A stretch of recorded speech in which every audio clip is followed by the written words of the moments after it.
Good evening, Alpharetta, Georgia.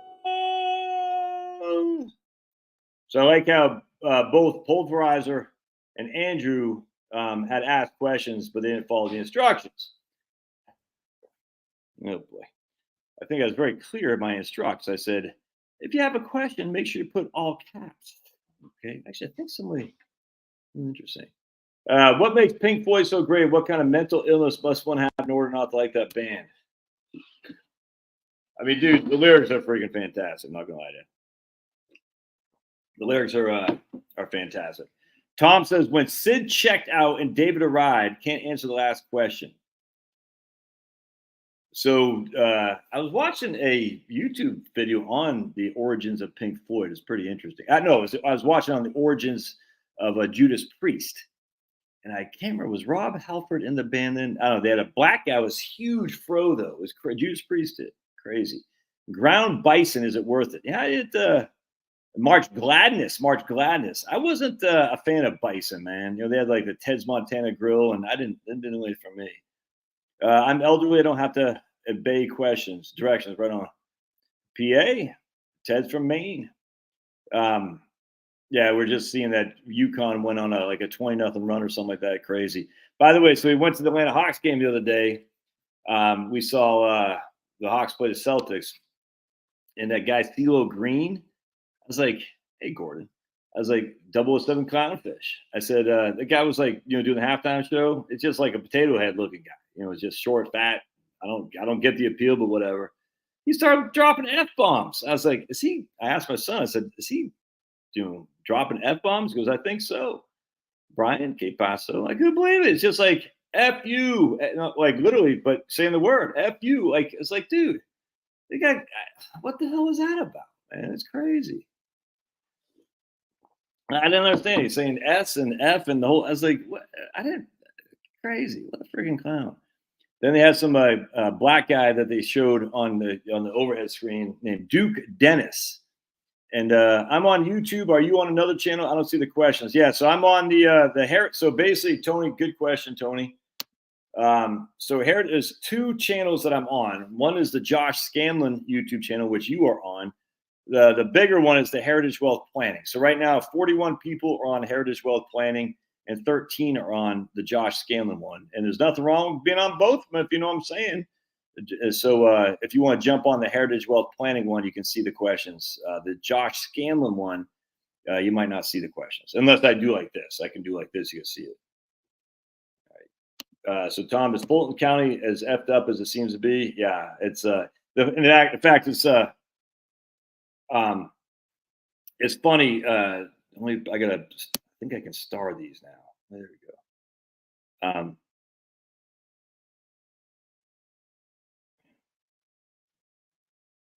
Can't. Someone said, "Can I explain why I don't get it?" But anyway, Fannie Willis. So Jill was on me. I imagine she'll be joining at some point because I voted for Fannie Willis. You know what I'm saying? I voted for her because she was running to take out the other guy, Paul Howard, who was a horrible race baiter. So Fannie Willis was like the moderate person, and she was going after. I don't know if y'all remember this, but Atlanta Scanlon boys were in the house. Lock up your woman, 100%. Yeah, it was fun to watch, man. But she was voting. She was the moderate of the DAs, Pulverizer. Tom. Fannie Willis was like the every time you're in urban politics, you have one radical, appealing to the Al Sharptons of the world. Then you have more moderate who are appealing to the white business class. Every single urban area has this. You know what I'm saying? It's crazy. And the business owners, and there's always an affluent area of every urban area, and so basically you have the moderate and you have the radical, and the moderate was Fannie Willis because Paul Howard was a radical. In fact, Paul Howard was like locking up cops who did nothing wrong. Remember, Atlanta had this huge school issue in Fulton County, a huge thing on schools where it's just as corrupt as the day is long. And even Thomas Sowell fell for it in his book, Black Rednecks and White Liberals. He talked about how one of the Atlanta school guys, cleaned up the school with classic learning and stuff, and it was all fake. Now, there's a lot of other examples where classical learning helped the Black community for sure, education, whatnot. But the Atlanta one was fake. It was just corrupt as the day is long. And Paul Howard wasn't doing anything. Fannie Willis says, I'm going to come in there and bust some heads. And I'm going to, I'm not going to just lock up cops unless they've done something wrong. But then, so you're like, sweet. And that for me as a white guy who lives in whites are 20% of the population, who's in northern part of the county with firearms, you know what I'm saying? Remember what happened to that DA in St. Louis with those the two lawyers, the weird looking, like the kind of heavyset lady with the holding a pistol, and then the guy with the pink, polo holding an AR, you know what I'm saying? That they went after them like white on rice. And so I'm thinking that, if you're a radical activist and you're in the prosecution office and you want to get street cred for your own people, you just go after a wealthy white person, man. That's all you got to do, or go after a white cop. That's all you got to do. In this case, he's going after black cops, but still, you go out, then you'll get street cred, man, 100%. And Al Sharpton did that, and all these guys do it. This is how they butter their bread. And so Fannie Willis was a good alternative to that, and I voted for her, and she won. And then what happens? Like what always happens, man. DC gets their hooks on you, and you do what they tell you to do. I don't know what happens. I don't know. It's the weirdest thing, man. But DC gets his hooks on you, and you turn. And look at all the Republicans who went to DC as freaking tough guy. We're going to take on the establishment. They all turn. All of them. It's crazy to me. And I guess Thomas Massey and maybe Rand Paul, the only two that I can think of that have. Josh Hawley, is that his name? Yeah, from Missouri. But most of these guys, they still are, like Tom Cotton, I like, but, he's huge on Israel. He's a big Israel guy. Israel is his boys, you know what I'm saying? And it's just crazy. Like DC does something to you. And there's no way that Fannie Willis wasn't, what's the word I'm looking for? Coached by Sniffy Joe. No way. Anyway, so, yeah, I voted for it. All right, so I can do like that. Oh, sweet. I can do that. Nice. I know I could do that. All right, so remember, if you have a question, make it in caps so I can see it. So my man Gordon says, any thoughts on the commercial real estate crash that's projected to come? I got nothing. They've been asking that forever, man. They've been saying that forever. Yeah. It's not only what I'm saying. It's freaking. Whoever George Soros gets his evil hands on, it's crazy. It's not only here for sure. We got Kevin from Florida, Brad from Northeastern Ohio. Still waiting for global warming to get here. What you? Yeah, exactly. That's why you don't vote, because at the end of the day, I still think you got to vote for your local people, and I voted for my local person, and it turned out to be a mistake. But whatever. What are you going to do, man? He's still better than Paul Howard, if that makes sense. You've never heard me talk about cash value life insurance, Iron Man. You are new to this channel. Then I've talked about cash value life insurance a lot. There's Tony. All right, gotcha. And you can stay on the other channel too, man. Nothing wrong with that. So right now we got 65 people at Heritage Wealth Planning, 23 at Josh Scanlon, and we got 2 people on Twitter. Cool. We got none on. Am I not on LinkedIn? I'm gonna put it on LinkedIn. Oh man. Hold on a second. Can I add? Yeah. Oh, it's not showing up on LinkedIn. That's weird. Okay. Huh. That's weird. I don't know. Not that. I don't know what's going on. But anyway, so we got no one on Facebook, no one on link. I'm not even shown on LinkedIn. So, but no one ever. I get like 1 or 2 people on LinkedIn. But so there you go. So we got 72. So there's 100 people watching right now. 72 on Heritage Wealth Planning, 25 on Josh Scanlon, and 2 on Twitter. No, we got 106. Now it's jumped up to 106. So cool. All right. But I've talked about cash value life insurance a lot, dude. I'm a fan of cash value life insurance. You got to be very cautious on the difference between whole life and universal life. In fact, I just read someplace just today, some company was sued for I can't remember what company it was, for their UL policy, universal life policy. They overrepresented what the future cash accumulation would be, is what the claim is. I'm not saying it's true, and I don't think they're going to succeed, because all cash value life insurances have projected as well as guaranteed rates as their assumptions thrown in there, and the guaranteed rates are like basically the worst case scenario. So I don't think that's going to succeed. But at the end of the day, there are some people who can't just. I mean, literally, it's a lot of numbers coming at you, and they say this is what we'd expect to get for your cash value life insurance, and then when it doesn't come to fruition, people say, "You told me to be that, but you didn't read this." And I'll give you an example. There's a guy on this channel. I'll never forget it. It actually pissed me off, because life insurance is a good thing. It is. Again, it's an inanimate object, so it's neither good nor bad. But the ability to use life insurance properly is a good thing. Remember, if you have questions, please put them in cap locks, because I can kind of go down here and see if there's any questions here real quick. Yeah, right here. Like Vice Grip has a good question there. We'll get to. And what I do is I star them. I star them so I can come back and see them. If I click the like button, says Denise, good job. All right, sweet. So I star them. So again, if you have a question, please put in all caps so I can star it and come back to you. Some people actually get viscerally mad when I don't answer the question right away, and I usually just ban those people. All right, cool, good. Anyway, so we go back to what my man said here. All right, so what happened with this guy? He's a new. I could tell he's a new guy, new insurance guy, because he's like, you'll get 6% interest on their cash value life insurance. And I think he represented either Northwestern Mutual or New York Life, one of those two. I don't think it was Mass Mutual. And I said, okay, 6%, eh? He goes, yeah, dude. And this is back when the interest rates were like 1. I said, well, that's pretty good. We should all do it, right? He goes, man, it's great. I said, so show me in 10 years, I dump $100,000 in your whole life, or I don't even think he knew what the difference between a whole life and a universal life. I said, let's just say it's whole life. I said, so I dump $100,000 into your whole life policy. What's my cash value going to be in 10 years?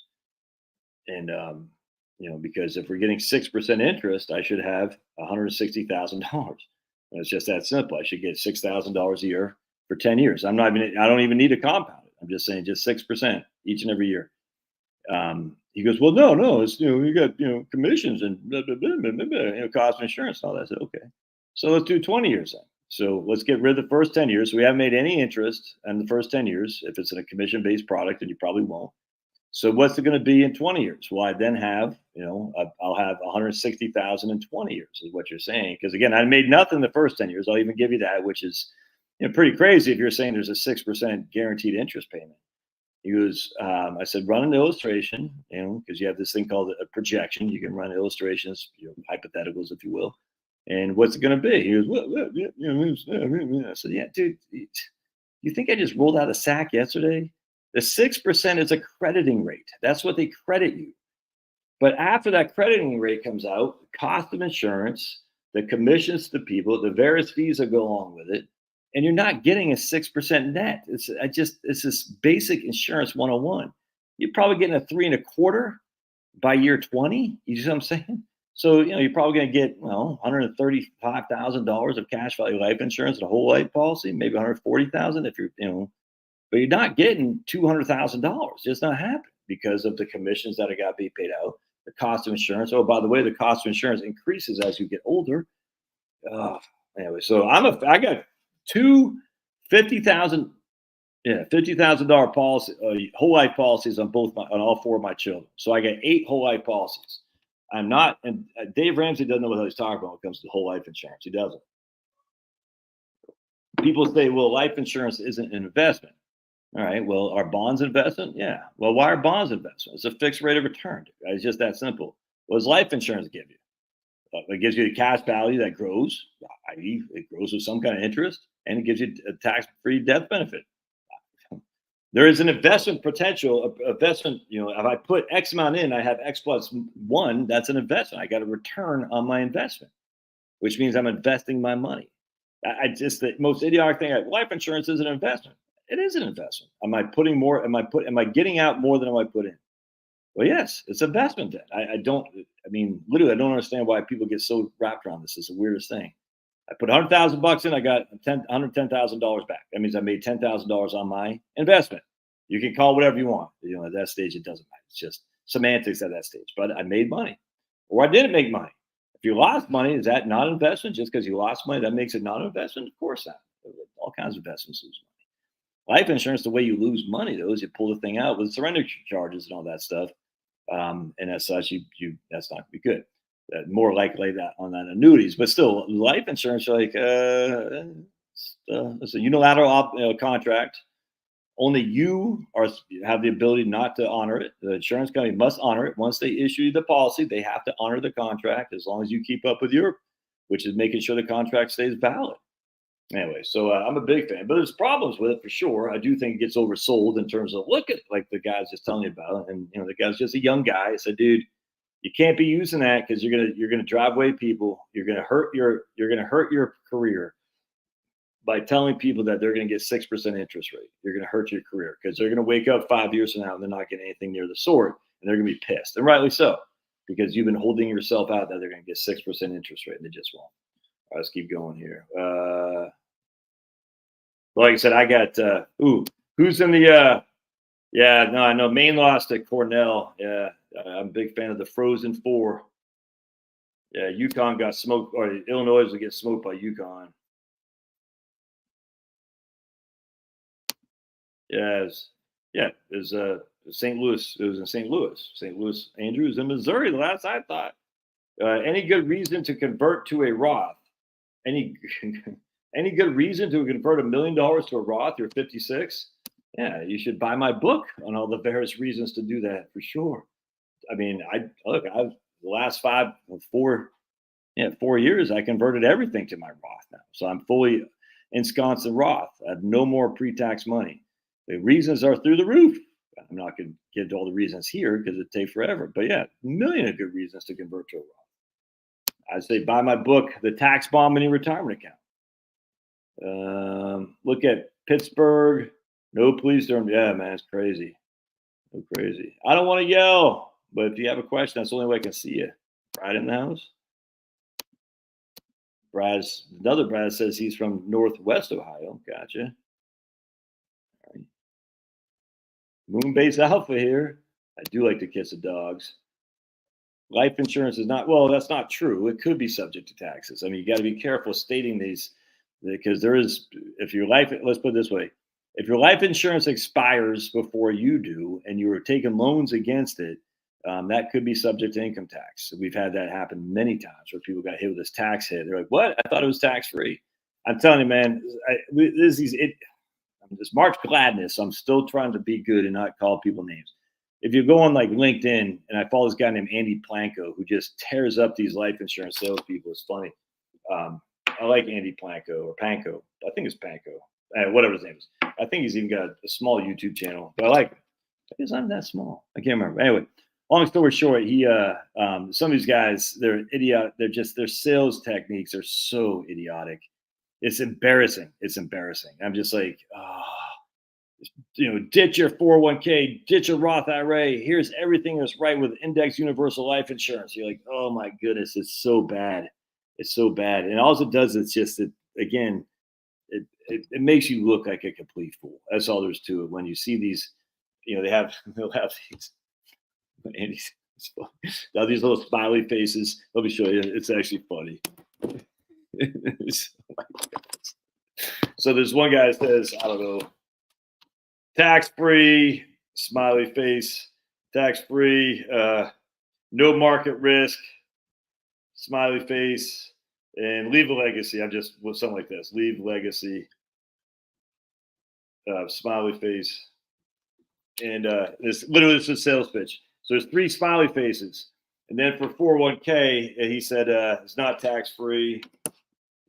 There is market risk, and you might not leave a legacy. So we have 3 X's on the smiley faces. I said, man, that sold me. That third X on the smiley face. I was hesitant before, but man, have those smiley faces with the X on it. That showed me I want to get an index universal life insurance. Brad's been over the Francis Scott Key Bridge watching the Cranes Point. Really? You're in Maryland, Brad? Over by the FS. You hear it's going to take like 10 years to rebuild? I guarantee they don't name that bridge after a white guy.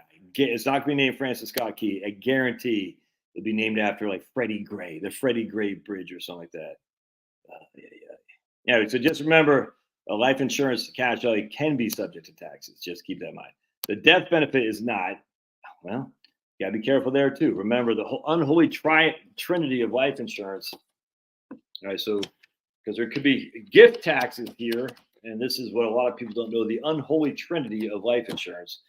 All right, so we got life insurance. We got this. We got the insured, the owner, and the beneficiary. All right, so these are the three principles in a life insurance contract. If all three of these principles are different, your life insurance will have a gift tax upon when it's paid out, a gift tax. So you want to have two of the three be the same people. All right. So for me, I'm the insured, Josh. I am the owner, Charlotte. The owner, Josh, and Charlotte's the beneficiary. The insured, the owner, and the beneficiary. In this case, would be me as the insured, me as the owner, and Charlotte as the beneficiary. Charlotte can be the owner and the beneficiary, and be the insured. That's fine. But me being the insured, well, I'm her husband, so we have an insured interest in there. So I can't just go get a life insurance policy on old Brad here because there's no insured interest, which means if Brad died and I get paid tax-free money, there's an incentive. Let's just put it this way: there's a negative incentive if you're an uninsured party to be the owner of a life insurance contract. They have these life insurance things. Man, I'm drawing a blank what they're called. That you can theoretically get paid on buying someone else's life insurance policy. And I guess I can't. Did the Supreme Court ever rule on that? I can't remember. It seems counter to the ability of life insurance. There's supposed to be an insured interest because that keeps you from doing bad things. You see what I'm saying? Like, let's just say 2 blocks over, I insured a home that I don't know who it is. I mean, what's to stop me from going to light a match and setting it on fire? You see what I'm saying? There's got to be an insured interest in this case. And if my wife has an insured interest in my staying alive, staying alive. Ah, ah, ah, ah. Remember that Office one with Andy when they're doing the CPR thing? That was free. That was so funny. All right, so we got 2 little dolls with 2 little dolls deals. Wow, say that 3 times fast. 2 little dolls deals. 2 little dolls deals. 2 little dolls deals. All right, almost did. Thanks for your videos. I think I will never retire in June. You think you will? I will. Okay. Thanks to your videos, I think I will never retire in June. Well, if you're a teacher there at 2 Little Dolls Deals, you got a lot of work to do on your grammar here, sister. Anyway, I'm just goofing on you because teachers are heroes. Did you ever see the Norm Macdonald one where teachers are heroes? Oh, my goodness. It is. When you get off this YouTube channel, look up Norm Macdonald, Teachers Are Heroes. It is so flippin' funny. Dude, R.I.P. Norm Macdonald. That guy was and then some teacher was like heckling him. Is friendly, but he just. That guy just like that. He came up with the way. That's so funny, man. All right. I mean, look up Norm Macdonald. Teachers Are Heroes. Anyway, so I think what this pretty lady is saying. Thanks to your videos, I think I will be retiring in June after 27 years of being a public school teacher. Right on. Well, good. More power to you, lady. You got to get your grammar in order. Hope you weren't teaching your kids like that. There, 2 Little Dolls Deals. All right, we got Garth from Australia. Yeah, what happens in America usually affects Australia, 100%. In fact, I was just reading, I did a video on today that apparently, what did my man Andy Biggs say about Australia?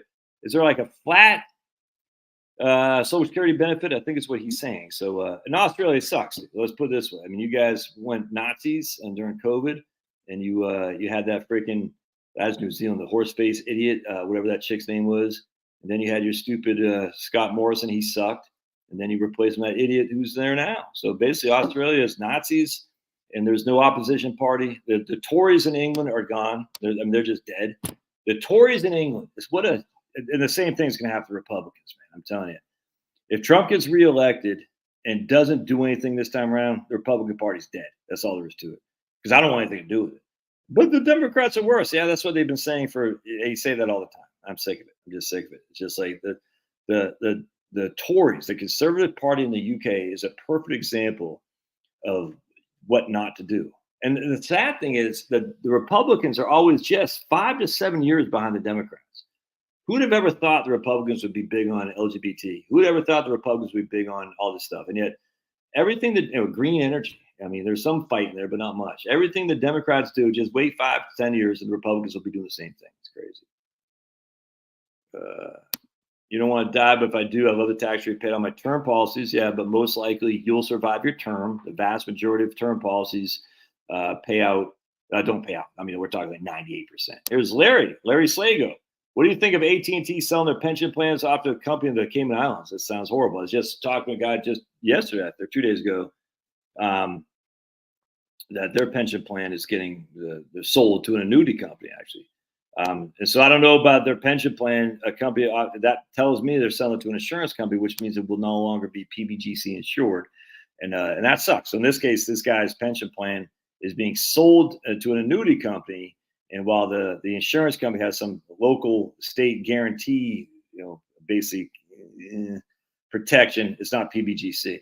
And so I'd be if I was an AT&T soon to be pensioner or even a current pensioner, I'd be worried. Are we going to still be PBGC employed or guaranteed? That's a risk to me, Larry, right there. I mean, what the AT&T? They're going to sell their pension plans off to a company in the Cayman Islands because why is the company in the Cayman Islands? They don't want to pay taxes. It's just so freaking. The Democrats and the Republicans, it's both parties, man. This whole thing with these guys going down there, just as crazy. Why do all big companies that share accounts with pick BlackRock and Vanguard? Well, Vanguard's fine. BlackRock sucks. But, at the end of the day, I mean, and to BlackRock's credit, the fees are quite low. And so, I mean, you don't get destroyed on fees. It's just basically what you're doing is you're trading out your low fees for BlackRock to be able to vote your shares. That's the issue here. And BlackRock's evil. And so you're saying, hey, BlackRock, thanks you for the low fees. Here's my vote my shares, please. Because your shares in of itself, Kirk, don't mean anything because you don't have enough holdings in here. But BlackRock, which has your shares, my shares, this cup shares, everything shares, all that in the aggregate is a huge voting that they have access to for the proxy votes. Yeah, I still love Wellesley. I was going to do a video on Wellesley today, and I got caught up. What the hell was I doing today? I did a lot of yard work. Well, not a lot, but I put some I got some garlic in there, some onion in there, some potatoes in there, some potato sprouts. I had planted some kale the other day, and I planted some string beans, but we're not past our first frost. And my wife just told me I think tonight's going to get to 36 or tomorrow's going to be 36. So I was prepping my beds to plant some stuff. And I put some I put some carrots in there. And it's like too early, man. Which is normally you can plant it. Easter is typically 2 weeks before Easter is typically when you can start planting stuff in the deep south. And not actually, let me see. You want to plant after your last day of frost, and usually we're already beyond that, but not now. So I wanted to see real quick. Yeah, so it's gonna be look, low 30s Wednesday, Thursday, and Friday. But look at that, dude. Look at those 70 degrees. That's nice. 77. Am I looking tan? Make my teeth look white. My brother met me at the Hawks game. He goes, "Damn, you look tan." I said, "Yeah, baby." Yeah, I still like Wellesley. Anyway, I was going to do a video on Wellesley. I'm just a big fan. What I'm saying.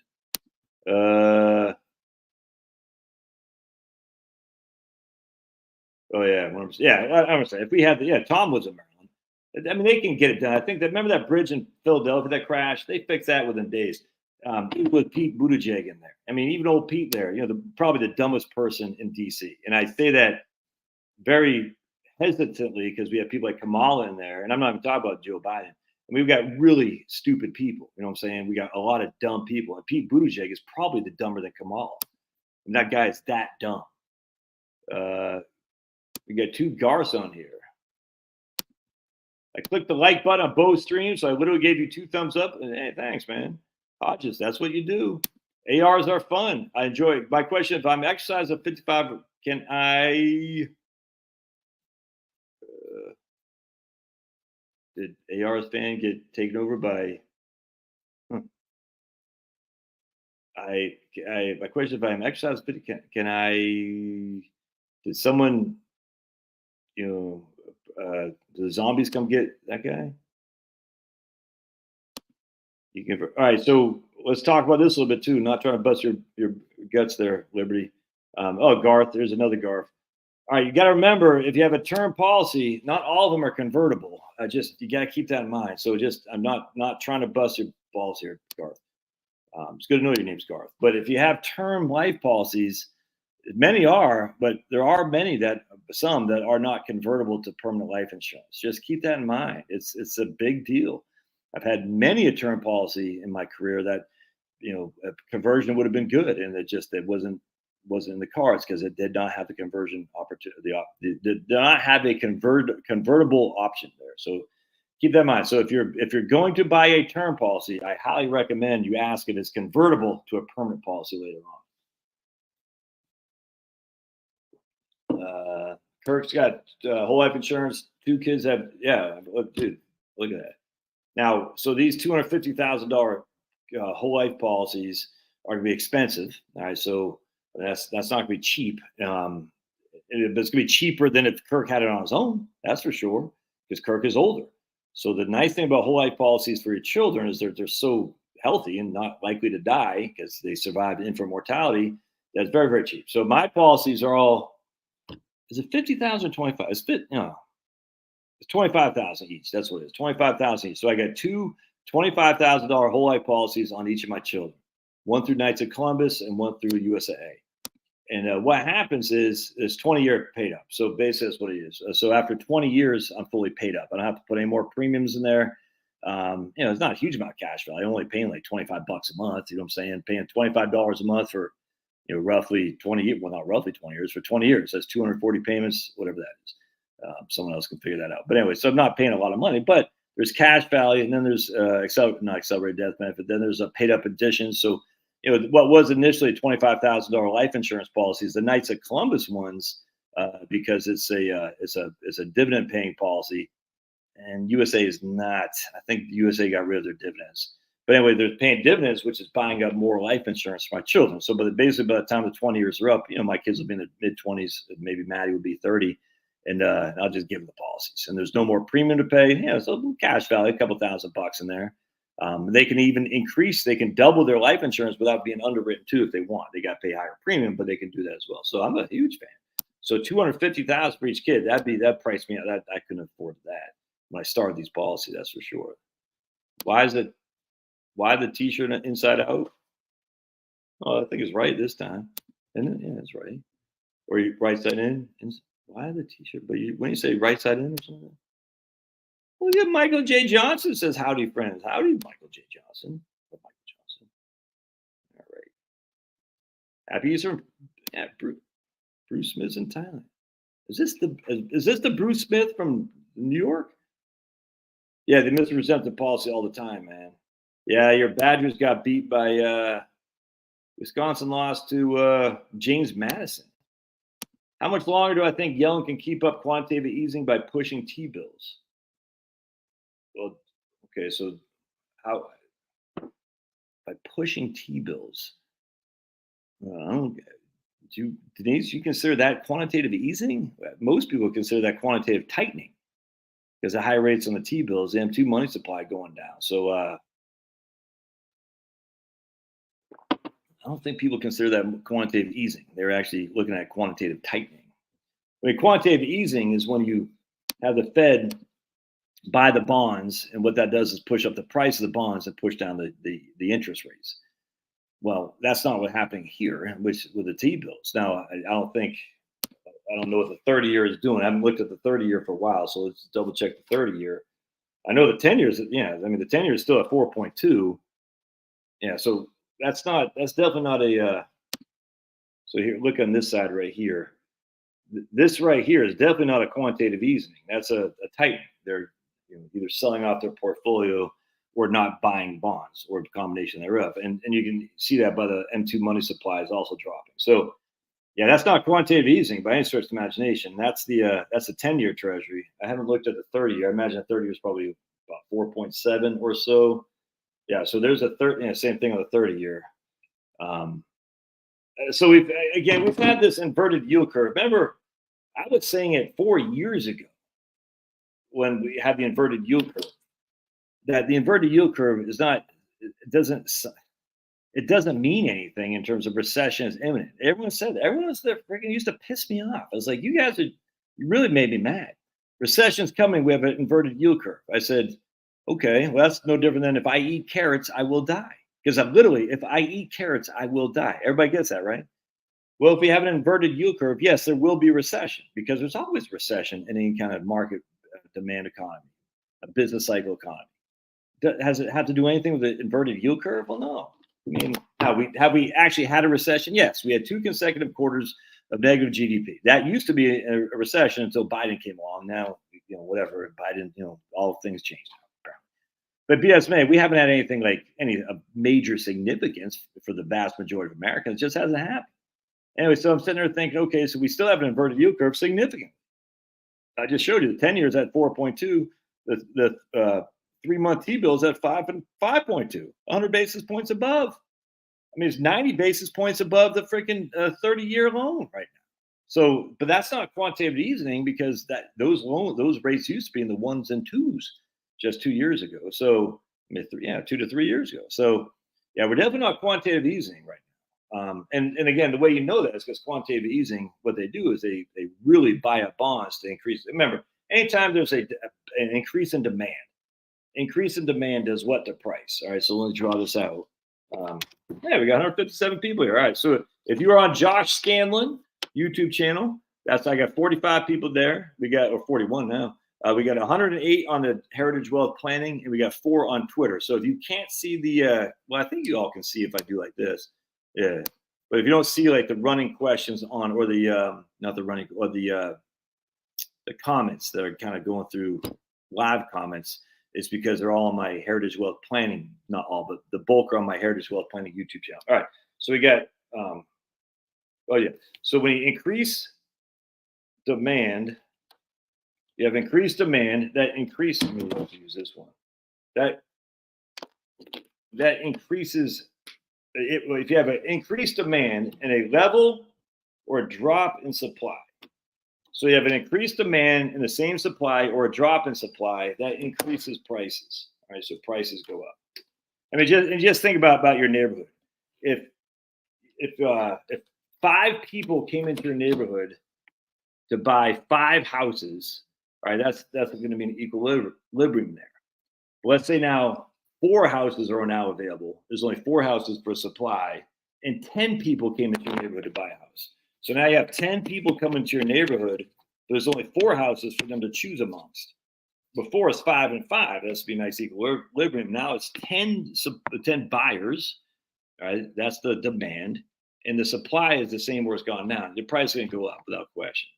And so what happens with bonds is when prices go up, yields go down.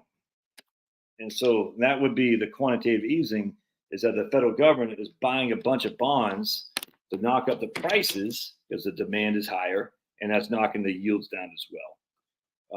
And that's not happening anymore. I mean, in terms of the overall scheme of things, it's quantitative tightening. Obviously raising the Federal Funds Reserve rate and all that too.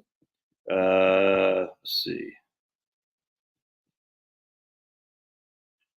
Busting the Life Insurance Lies by Kim H. Butler and Jack Burns. Yeah, great stuff. Someone said Illinois is responding to that. Well, Illinois is playing Connecticut. I think that's what they're talking about, Andrew. Yeah, I think Amar and I did a thing on donor advised funds a couple of weeks ago, Ted. Apparently you weren't there. Okay. Guess you had other things to do. Just whatever, man. Okay.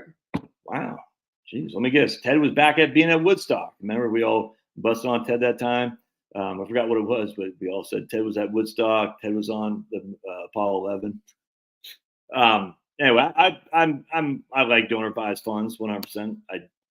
Ideally, if I was king for a day, I get rid of all tax deductions and tax exemptions. 100%. But I don't think that's ever going to happen because the people in charge love their tax deductions and tax exemptions, even though they're for the wealth. I'm not for the wealthy. Okay, but yeah, I'm a fan, and I think Vanguard, Fidelity have a couple good funds. Yeah, for sure. I'm a big fan. All right. What's your preferred method of increasing withdrawal amount for those that retire early so they spend down their investments as best they can before the end of life? All right, let me think this through. What's my preferred method of increasing withdrawal amount or rate for those that retire so they spend down their investments as best they can before the end of life? I'm not sure what you mean. Like, what's my preferred method of increasing the withdrawal rate? Just withdraw what you need to live. And if you want to take a trip to the moon and beyond, and withdraw more, I think, Jeff. I don't have a preferred method. I just say, hey, I need $50,000. I got $1 million in my portfolio. I'm going to pull $50,000 out. Next year, I'm going to take my trip to the moon. It's going to cost $60,000. I'll put $60,000. There's no specific on that. Just kind of withdraw what you need for sure.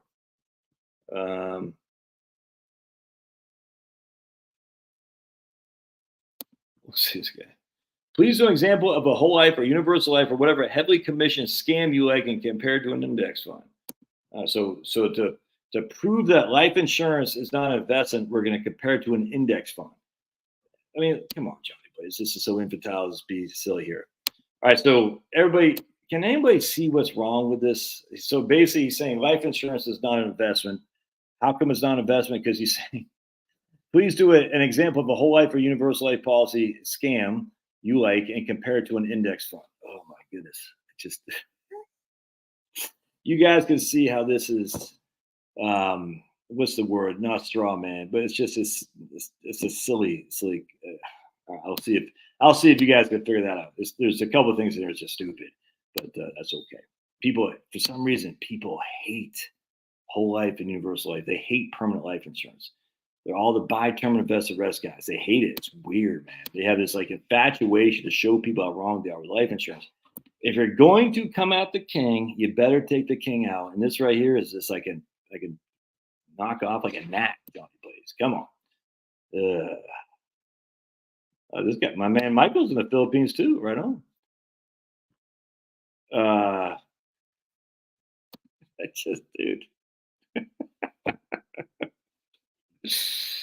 Does anyone see what's wrong with this right here? Then we're going to go to this next one.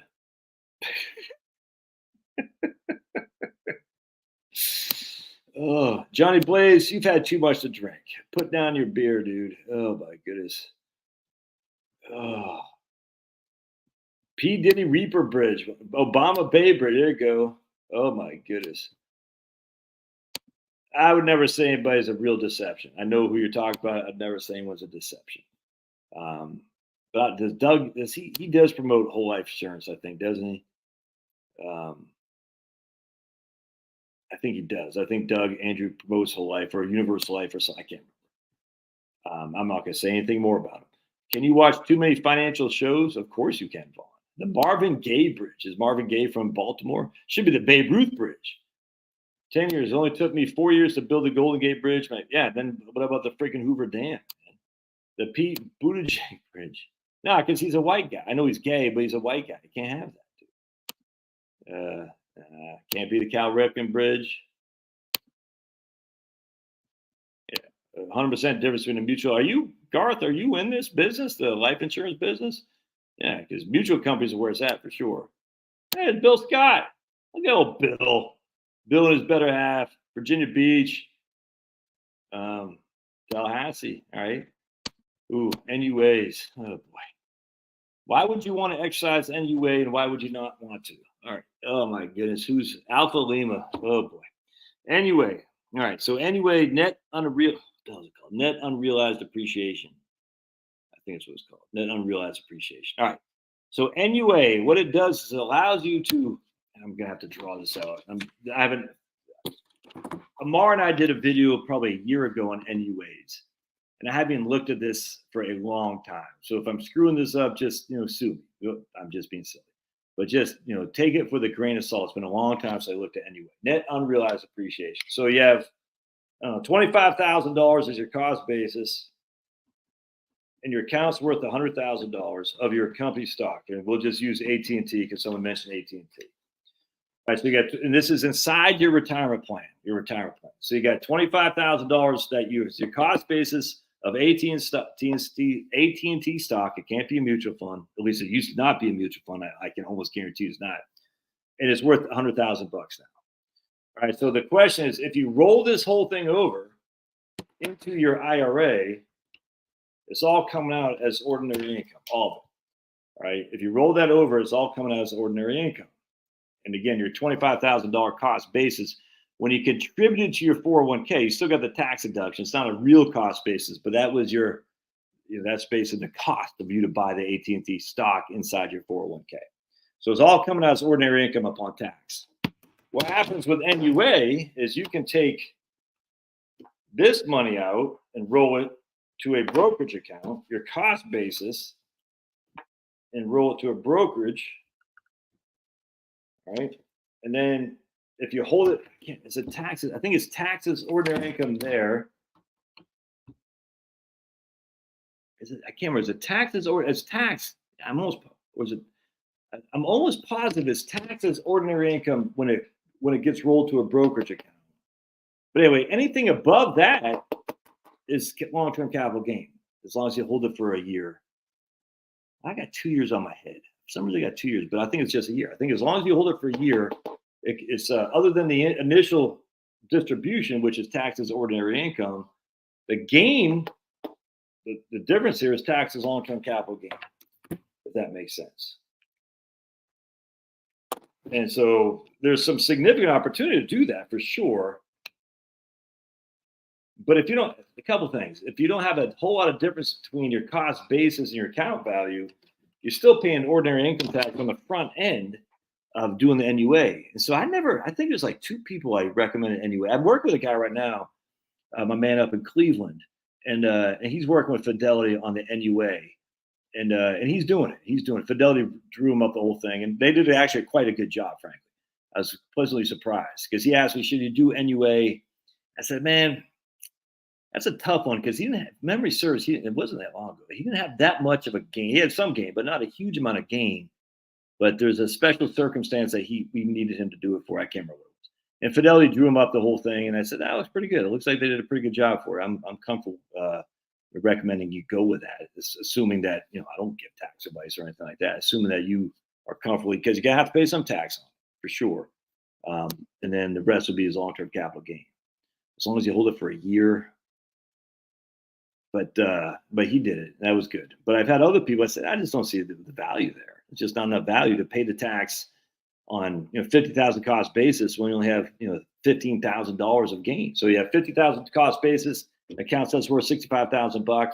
Yeah, you're going to pay the ordinary income tax. I'm almost positive this tax is ordinary income on your cost basis right now. And if you just roll it to your IRA, you could defer that for later on. So anyway, a lot to think about on NUA. And Fast Daddy likes my curly yellows and he likes my dyed hair. Yeah, I think you can, Vaughn. I think there's a lot of people have a lot of different. So Vaughn says, can you watch too many? And Vaughn needs to take some English lessons from the teacher we had on here. Oh yeah, Pulverizer. He sent that Norm Macdonald bit on the teacher. Oh, that was so funny, dude. Baltimore native Thurgood Marshall Bridge. Well, I don't want to rename it the Francis Scott Key Bridge. That's what I'm saying. Just name it the guy. What's wrong with white guys? What do white guys ever do? Don't you know? White men are the epitome of. I hear this from like white women. I said, you have sons? I'm just curious because when you criticize a whole race of people, group of people, if you have sons, you're also criticizing them too. Well, not my sons. My son will respect women and they're so good. I said, okay.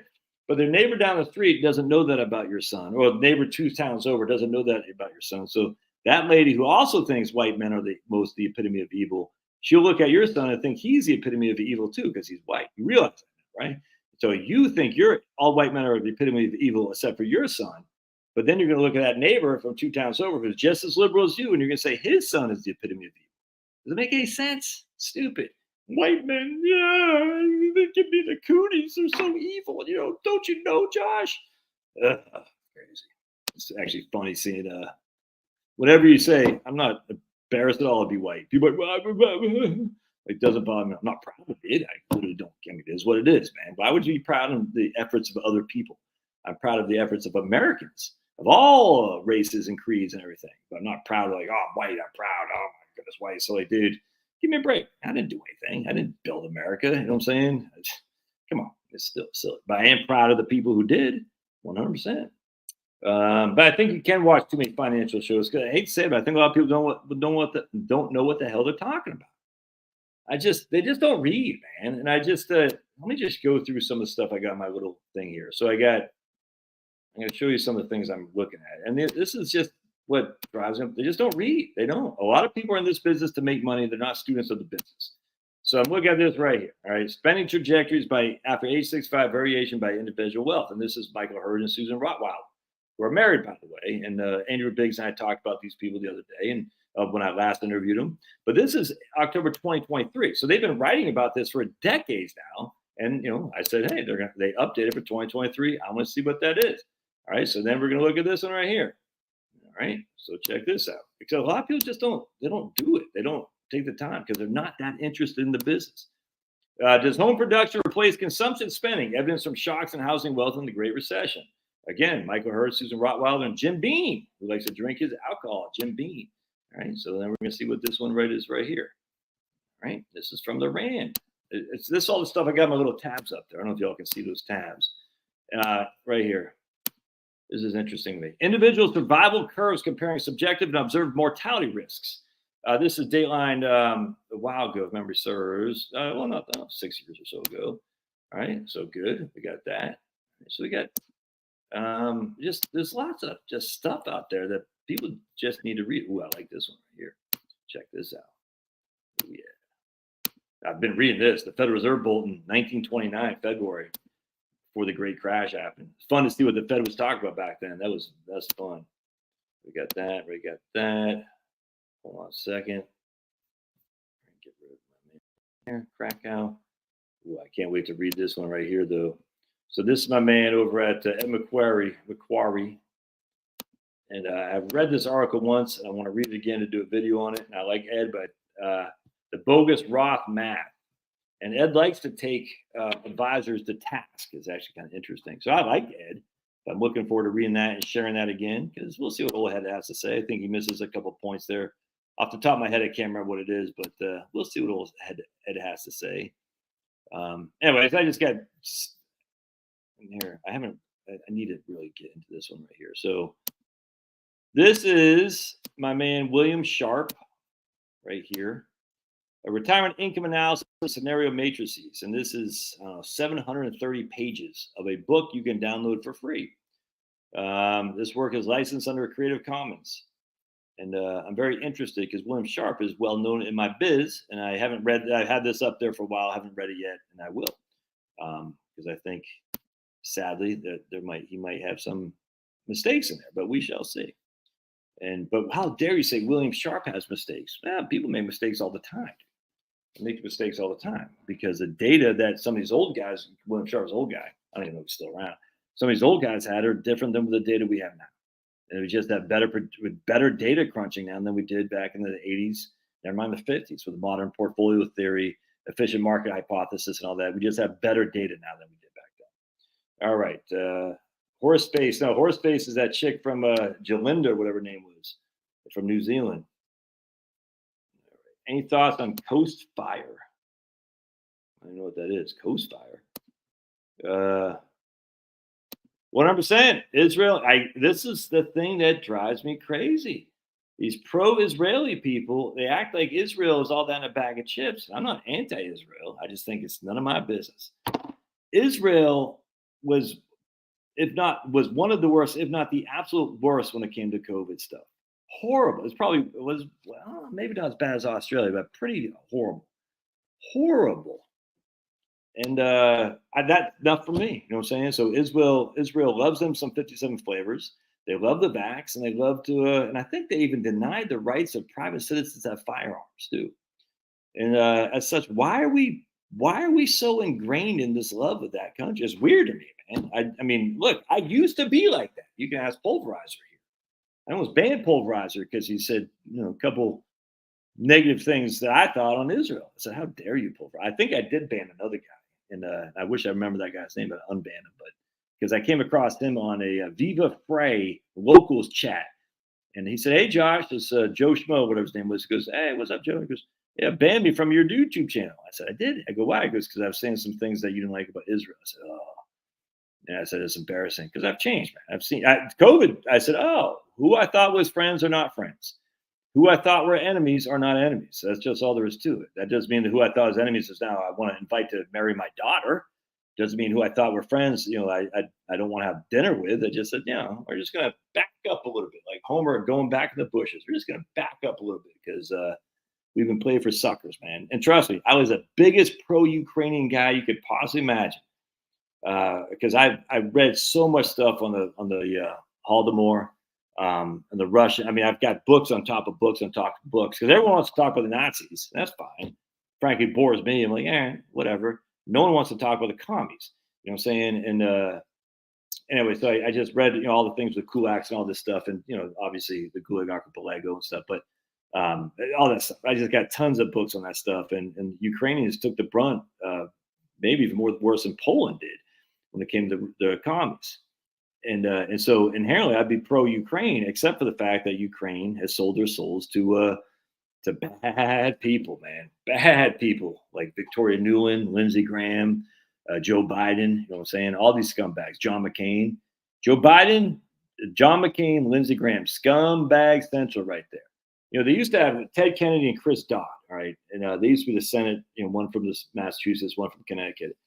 And they used to call like waitresses that have what they call a sandwich, like a waitress sandwich or something like that, where literally these old effing men would like get around a girl and like rub up on her and stuff against her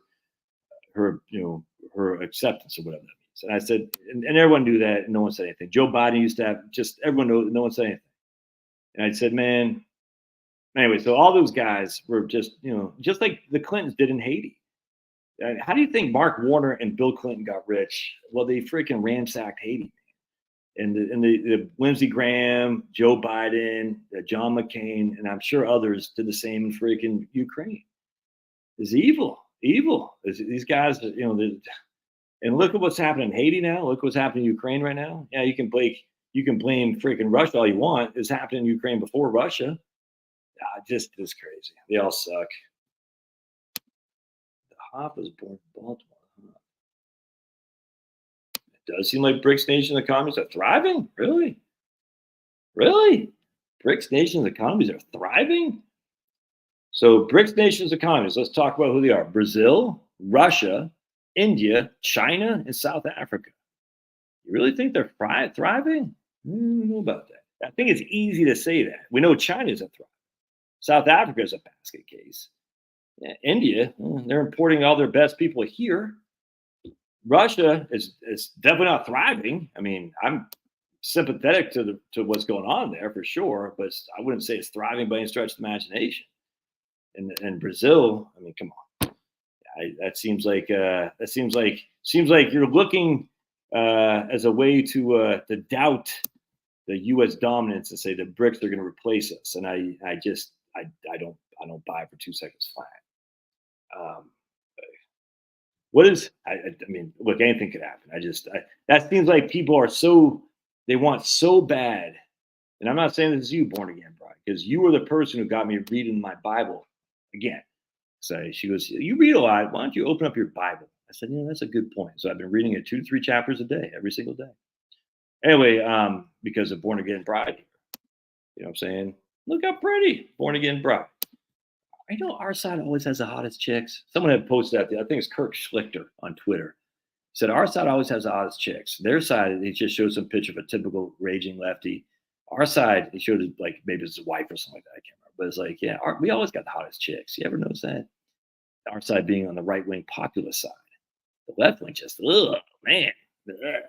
But anyway, so what I think people are don't take this wrong, born again bride. I just think at the end of the day, people want so badly to have Joe Biden not in presidency that they're willing to they're eager to see something that doesn't exist as a way to kind of spite Sniffy Joe, and I get it, but I'm sorry, man. BRICS doesn't.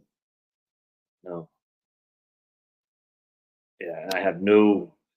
I have nothing. Because this is exactly what's happening. Seems like BRICS are thriving ideas on how to invest in BRICS as part of my international portfolio. CB, you already had some from Philippines. We already had Michael Johnson in there.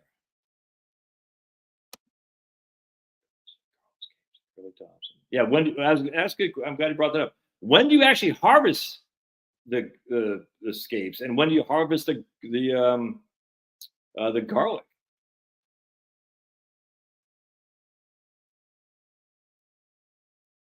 Yeah, come on. He's risen out there in ham on deck tomorrow after mass and high intensity, high voltage workout powerhouse gym in Bristol, Connecticut. I'll be going in. Jeremy, you going to Philippines in October? That's right. Jeremy's dating a Philippine lady, Filipino. Here's Thomas G. Thomas G doesn't pay attention. Why? Because he doesn't put his questions in caps. He's got $550 in cash to buy a home. Cash is now earning 5.25. We're retired. $660 in the IRA. He's got 37. He's got about, what's that? 52,000. 3750 is about 52,000 or so, and 45,000. Yeah, 45,000 in Social Security income. Do we continue to rent apartment, buy house, or hold on until real estate prices drop? Man, I'm. You want to say hi to the camera? Now, come on, come stand next to me so people see that I'm not as short as what that picture showed. Come on, stand next to me. Come here. Everyone's like, man, you look so short, Josh, compared to your son. All right, here's Liam. Everyone's like, you're so short. All right. You don't have your shoes on. See, look how short he is. It's on perspective.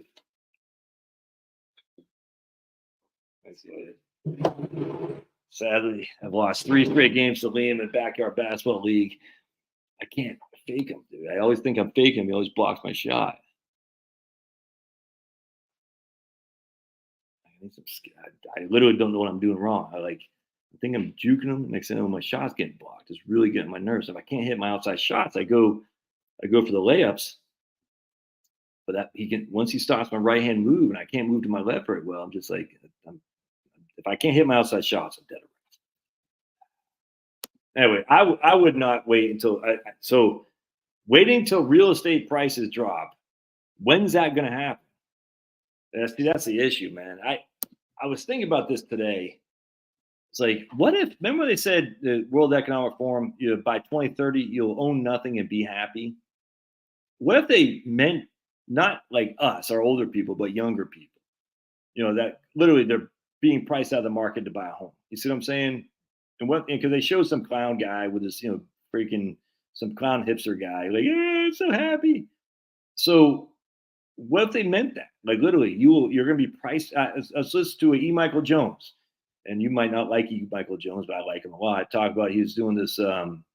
What's he talk about? How the Catholic Church. Let's just put it this way: he's a big Catholic, but let's just put it this way: how non-Catholics are dictating some of the in the missiles that we have. This is what we, the Boltons essentially, that we got to be careful not to be, read the Apostle John too literally, because it could be perceived as anti-Semitic. And that is in the Catholic missal someplace, maybe, I don't know if the diocese or whatever. And it was written, I don't want to say too much more, but let's just put it this way.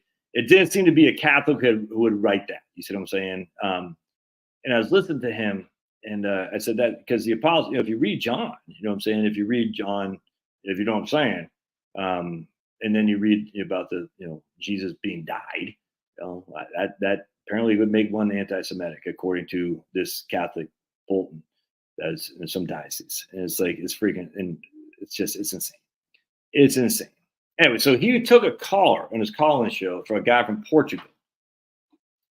And he can't afford, there's a guy on this channel who moved to Portugal. He's retired from New York State and moved to Portugal. and basically to do some farming. And so this guy from Portugal said, I can't, I don't want to take debt because, usury is bad. Now, E. Michael Jones's definition of usury is different than mine, but either way, we want to avoid debt.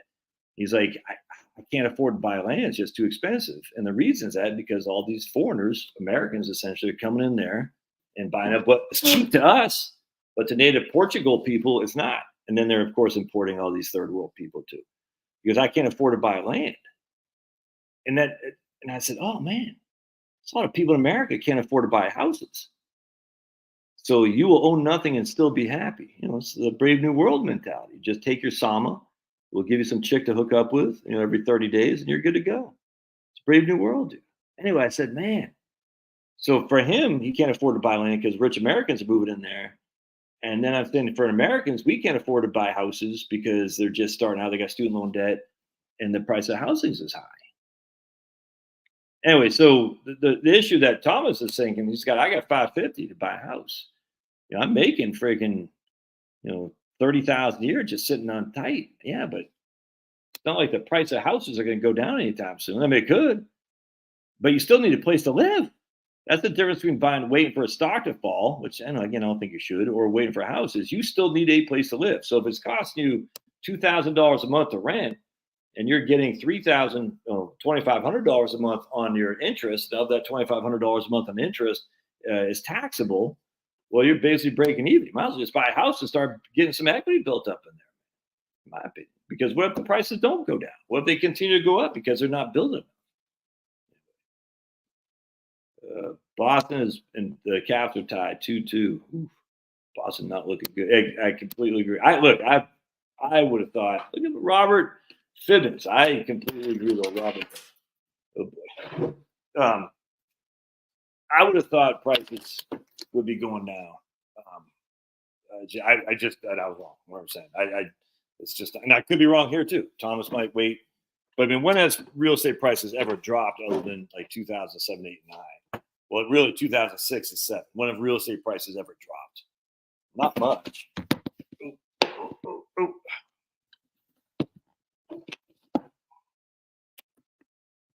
Denise, T-bills are not bonds. Well, they're definitely not doing quantitative easing with their long bonds. That's for sure. And that's I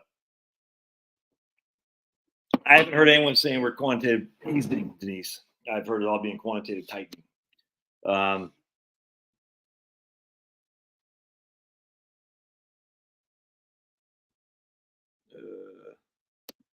Our last child is graduating from Denise says our Fed is tightening, the Treasury is easing, countering the Fed. That's why I think flat iron is so sticky. Flat iron is so sticky. I'm not sure what flat iron is. The Treasury is easing, the Fed is tightening. Well, how's the Treasury easing? I mean, I don't get what they're doing to ease because we don't see it. I hadn't heard any of that. I mean, that could be true. I don't know. I hadn't heard that though. Our last child is graduating from college, and we have 300,000 left in a 529 plan. What should we do? Give it to me, of course. You got a good problem there, man. Worst case scenario is you sell it, just like you let it grow. Let it grow. You might have you give it to another beneficiary. Worst case scenario is you got to pay tax and a penalty on your gain. That's it. Worst case scenario. I think you can even give those plans. Can you change the owner of it without being a subject to give tax? I can't remember. That's that's a good question. It's a good problem to have, man. I just always say, hey, at the end of the day, I got 10% penalty on my gain and income tax on my gain. So let's just say your gain is $200,000. You get 100,000 as your basis, $200,000. You split that $200,000 over 10 years. That's $20,000 a year. You got a 10% penalty. It's $2,000. Let's just say 20%. We'll say 25% tax. That's gonna be $2,500. Yeah, it'd be $7,000. You're netting $13,000 a year. That's not great, but that's the worst case scenario. That's not bad. Will working more years remove 0 from my 35 years? It could, absolutely, as long as you get paid. Yeah. So if you got 31 years of if you got 35 years of work And 4 of those that were 0, you work 4 more years or remove the last 4 zeros, 100%. This is not a flip phone. This is had this phone since 2017. 2017. Haven't changed it one time. No new tattoos, no new phones. What else do other people buy? They buy new cars. We've had new cars since then. But what the hipsters buy? All tattoos and new phones and new cars. And they don't buy them, they rent them, they lease them. Yeah, I completely agree with Penelope there. I completely agree. Robert's a real estate guy. He's like, buy. 157, but how many flavors? My inflation indicators are food prices, online purchases, insurance, and gas all show inflation super high. Yeah, I agree with that. I mean, food prices, insurance, property tax, you got to put that in there, all show inflation super high. But gas, see, that's the thing. I assume you're using gas to fill up your car. I would actually put electricity prices and stuff. I think the real inflation should be literally how much it costs to feed yourself, how much it costs to heat your home. You know what I'm saying? How much it costs to pay the property tax, how much it costs to put electricity in your home. I mean, these are the things that should be the real inflation for sure. But at the end of the day, I mean, literally, that they look at inflation different for CPI for sure. That's just a fact. But you can't use. I mean, I guess you can do whatever you want. If you're going to use gas at the local, Kroger or whatnot, I mean that ebbs and flows. So if we're going to use gas as ever inflation metrics, we say, okay, when it's down to $2.99, are we in deflation? I think gas should be part of the whole utilities, frankly. I'm considering taking 200,000 out. Theo! To fund a Roth SPIA. Yeah, man. Yeah, increases my probability of success. Yeah, 88% is good. 94% is fine too. Remember, 85% is the sweet spot. So there's Theo, my man Theo. Doing in Roth to minimize taxes, right? Yeah, I get no qualm with that at all, man. $12,000 a year on a $200,000 SPIA. That's a 6% payout. 20-year joint, 100% life, 100% survivor benefit, 20-year joint.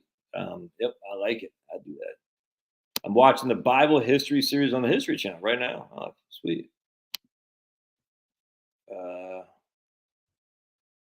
Well, if you like renting, I mean, see, that's what it comes down to. If you like to rent, keep renting, man. Literally, I mean, because of the beach, 100%. Just, I don't know. If you like to rent, keep renting.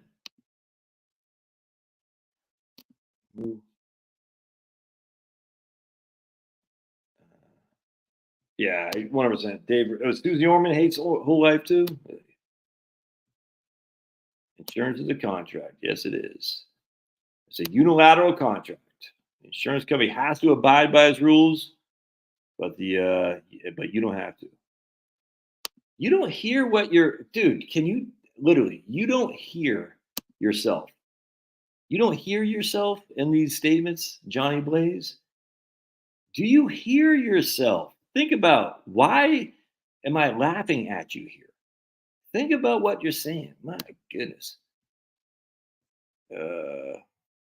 Retired at large. Right on, brother. George Floyd Bridge. That's what I call it. I'll stay with term insurance. I got one when I had kids. I ran through 60. Bought a larger 20-year term that runs out 71. When we found our son had disabilities, beyond that, yeah, 100%, man. I was a term insurance fan, dirt cheap. Don't carry on any now. I'm single and daughters are growing and on their own. 100%. I got term insurance. 100%. You buy term because term will, if you die, your wife will get a significant amount of life insurance. Whole life, probably not going to be significant if you're funding it properly. That's the whole thing with whole life. Whole life works when it's funded properly. The problem with UL with the flexible premiums is that it's easy to get suckered into thinking that the interest rates are going to make up your lack of premium payments, and that doesn't happen very often. It just does. So anyway, that's why I like whole life better than universal life, because universal life is flexible. You don't have to make the recommended premiums. You can, even not make a premium today and make 2 next week or something like that. That gets nervous. See you. Happy Easter, Denise. Trump scandal in 2024. Yeah, ain't gonna happen. That ain't gonna happen. Old Josh, to me, it's I'm so white I get a moon burn. Oh my goodness, that's funny. Yeah, I mean, I initially I entertained RFK Jr. I just after his um, he's still lefty. I just don't know what else to say. He's still lefty. And I mean, if I had to vote solely on the vaccines, I'd vote for RFK for sure. But what's your favorite and least thing about being a financial advisor? Thanks. Your favorite thing is when you're helping people, especially if you can talk in a way they can understand. Because I think a lot of financial advisors, I shouldn't say that. I don't know that. It seems in my thought process is that a lot of financial advisors just spew out stuff out of their mouth to try to show how smart they are, and people they don't care. You know what I'm saying? If they're in your office, they're in your office for a reason. You just don't have to be. And like I probably fall into this myself on occasion. You don't have to be the smartest guy in the room. You just got to know your business. You got to know your field, man. And when you know your field, you're able to express that in a way that people understand the caveman mentality. Then people they value you. It's freaking wonderful, man. And you get paid good money. I mean, you can also not make any money. I've been there both times, not made crap and paid money. But when you see that the look on a wife's face after you tell her that they're gonna be fine, you know what I'm saying? And you can see the relief on the husband's face too, because he's been carrying the burden of like, man, I know what I'm doing, but what if I'm wrong? And I don't know if my wife agrees. I'm just not sure. And you can see that her think, okay, yeah. So John was doing good after all. You know what I'm saying? Not that she doubted him, but this says, yeah, I always knew that he was doing great, but you know, but this helps because I could tell he was a little bit anxious and see his feeling of like, yeah, okay, I was doing it good. I was doing it right. You know what I'm saying? It makes you feel good. Because I think for me, well, I don't think for me, but I think the number one reason that people get divorced is financial issues. You see what I'm saying? And if you can remove that financial issue as a problem, you're probably going to save marriages. And saving marriages is critical, especially with families with children. And that's just wonderful. And then seeing a divorcee or a widow woman, just they'll say, "Be okay." There's nothing better than that, man. And because a lot of these ladies they're too timid to ask. Or I just saw this lady just emailed me like last month. I think I've said this a couple times, and she's literally in a panic. And I said, "Just all right, calm down. Let's go into it." And I wanted to interview her, and she put a little bit of data on the right capital, and I said, "If this data is correct, you're freaking fine, dude." And but I don't know if it's correct because she never reached out back to me. It's kind of bummed me out. She said she just was too embarrassed, and I said, "I just think you're." It's like the people who listen to Fox News or MSNBC or whatever, I don't even care. Fox News isn't right wing. I mean, but it's just like you're hearing one side of the story, and if all you hear is repeated, not just the one side, but just all that crap, it's going to make you go insane.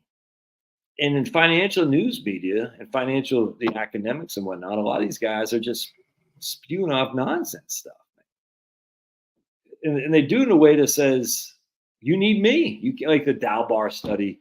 The average investor underperforms his investments by 700 basis points. It's just stupid. It's stupid. The least thing I hate, I got to be careful here.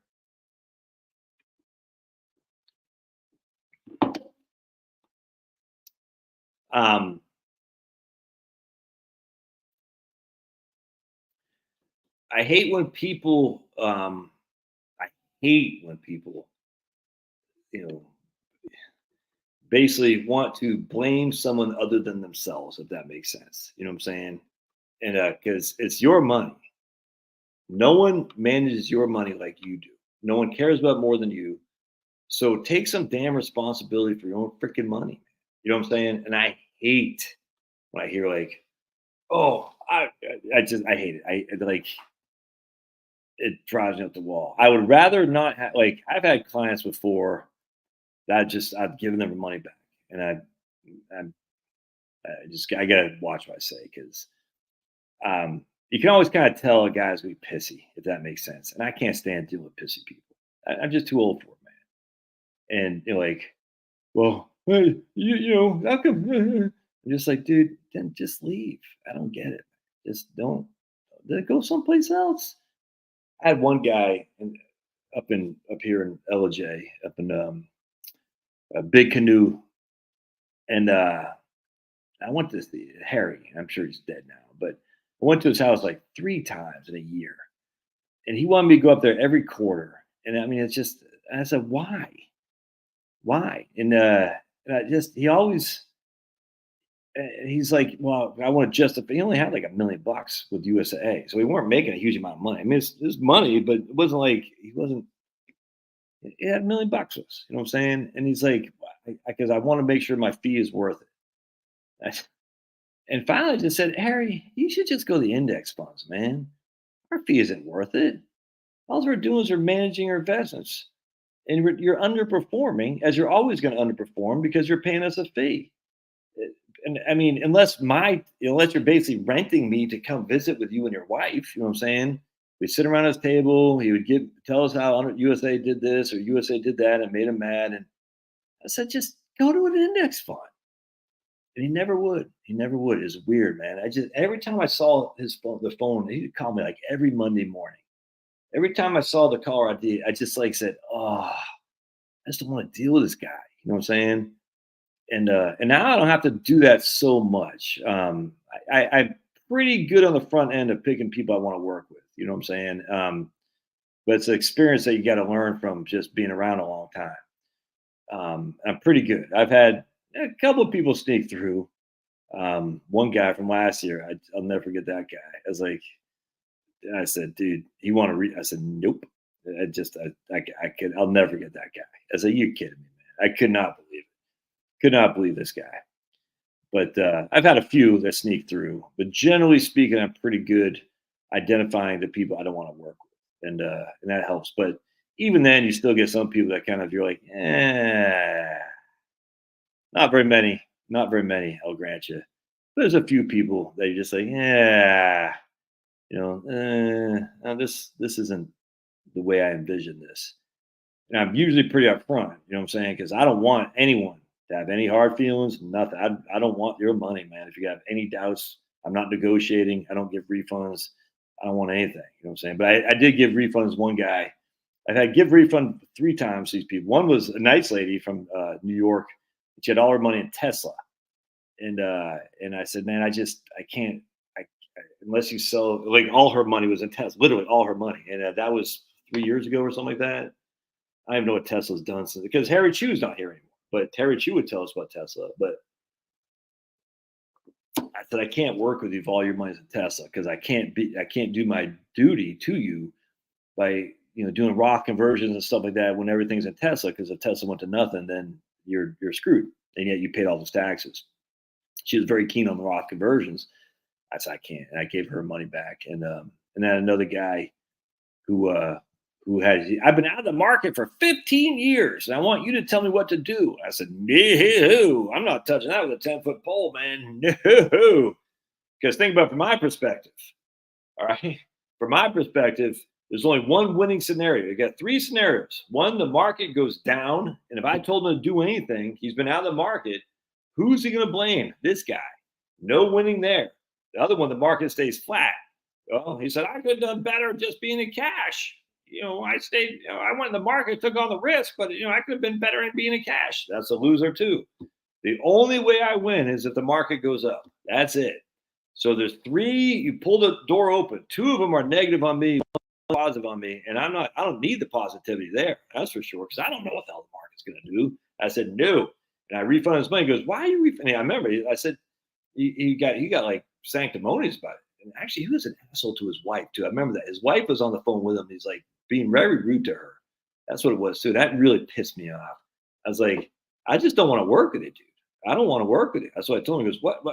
I said, I'm giving you your money back. He goes, what did I do? I said, dude, I'm not telling you what to do in the market. I don't think I said anything about the way he's treating his wife, but that gave me the more of an impetus. I'm not taking anyone who wants to freaking, be me to be their guru stock picker. I don't know. Hell, if I tell you to, I just told this guy, yes, I was working with, he's going to move about 100,000 more than the S&P 500. He's been in cash pretty heavily for the last year or so, last 2 years. 3 years. I think it's after COVID, he's been pretty heavy in cash right before COVID hit, something like that. And he's been moving slowly but surely. I said, and he's good. He's young, about my age. And we just got talking. He goes, you think I should move another 100,000 S&P 500? I said, I would, man. I mean, obviously, you know what's going to happen the minute you do, though, right? Because he'll go down 50%. I said, exactly. The minute you do, it's going to go down. But you should. So anyway, good question, Eduardo. But there are some, but anytime you're working in any kind of environment where you're dealing with people are gonna piss you off. You know what I'm saying? And I remember when I first started this business at Vanguard on the phone, I was young and dumb and full of something else, and it's full of piss and vinegar. And I remember this one lady, she called, she goes, what municipal bond fund should I invest in? I said, man, I don't know. I mean, we at Vanguard, tons of municipal bond funds. Goes, I want you to tell me which one to put it in. I said, we can't do that, lady. And she was mad. Then I got mad, and she was mad, and I got a ding on my report from my boss. She goes, you can't get me stern with clients like that. I said, well, she was yelling at me, and she wanted to talk to you. And I said, she goes, you just guys, I'll talk to her, but you can't get stern with clients. And I was like, and I had another guy too. We got into it, and he wanted to talk to my boss too. I was like, but this guy's. Lastly, I'll never forget, I had when I was at Schwab. So I went from Vanguard to Charles Schwab. I was on the trading desk, which sounds fancy, but it's not. It's just literally sitting in front of a computer screen. And this guy called in like a 350 or something like that. Wanted to play some I don't want to say complex option trades, but some option trades. It was like in 2001, if memory serves. I couldn't hear him very well.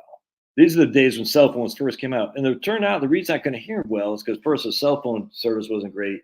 But secondly, he was at the grocery store ringing up groceries, because the market's going to close like in 9 minutes, 8 minutes, 7 minutes.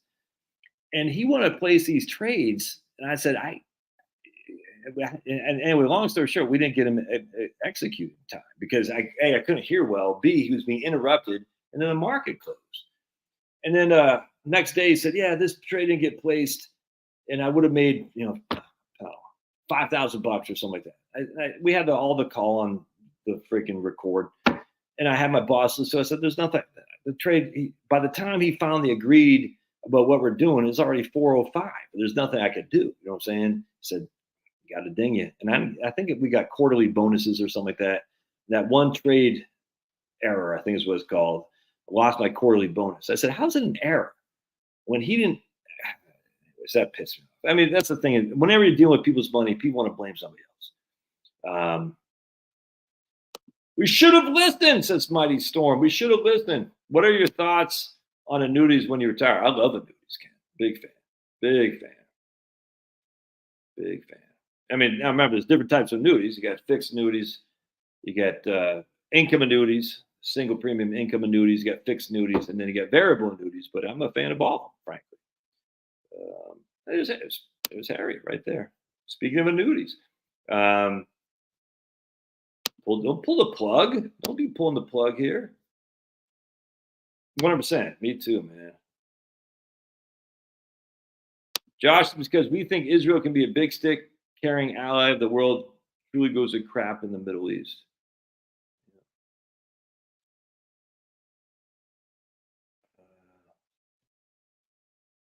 Yes. Well, right. I could not agree more, except that certain people say that if you do criticize that government, that makes you criticizing crusty class people. How convenient that is, right? That, hey, if you criticize that means you're criticizing everybody. And didn't Jeremy Boring say, if you say Christ the King now, that's even anti-something? I'm not even going to say here. Jeremy Boring from the Daily Wire. Now, he said it a little bit more cultured than I'm saying it, but it's like, basically calling, it's just the whole thing's so stupid. Oh, we're going back to this, huh?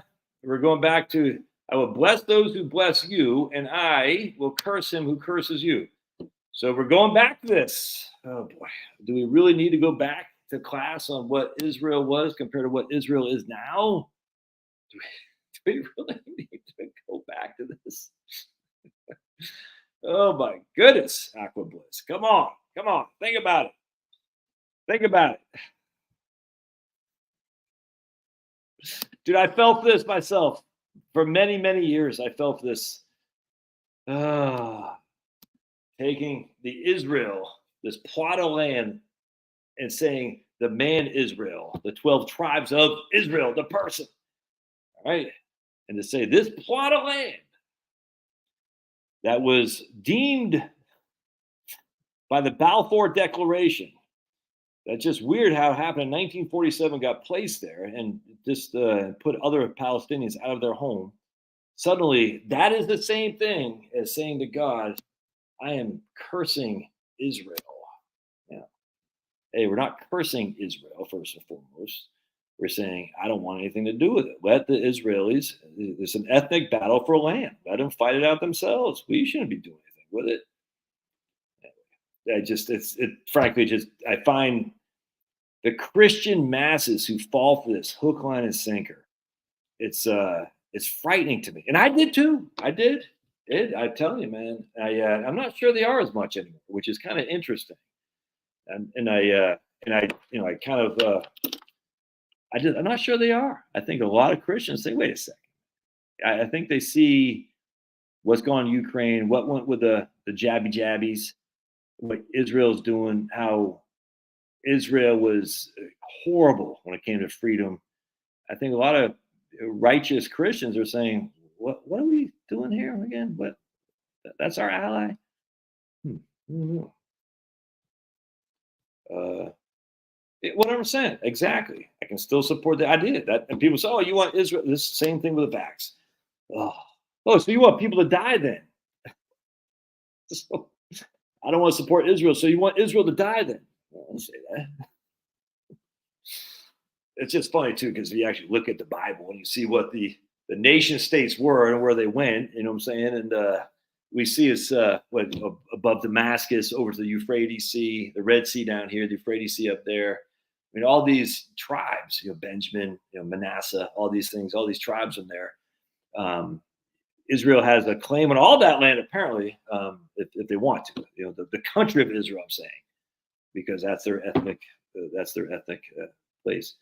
Which is even more interesting is, of course, Judah was the southern, so Israel is the northern tribes. Judah was where Jerusalem is, and which is where the term Jew comes from.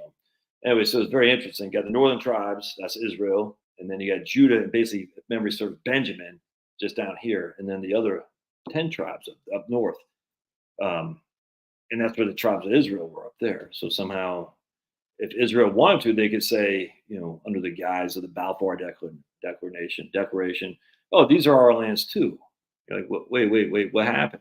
How did that happen? That's kind of what they're doing with the West Bank and the buildings and stuff like that. And back in my very anti-Muslim days, I was like, yeah. And I'm not pro-Muslim, but I'm not pro-Israel either. I'm pro-Christian. And my opinion is we need to get back to looking internal at what Christianity has done and how it's being abused, debased by. I just think enough of this. We got a lot of stuff here. Forget what's going on out there. We got a lot of work. I don't know if you guys watch Mark Dice. Mark Dice's video today on the Christians just being abused left, right, and center is this is what we need to focus on. So Israel, hey man, that's you do you, but we got our own problems here, the good old US of A. Christianity is being abused left, right. And we know that Jesus said it's going to happen.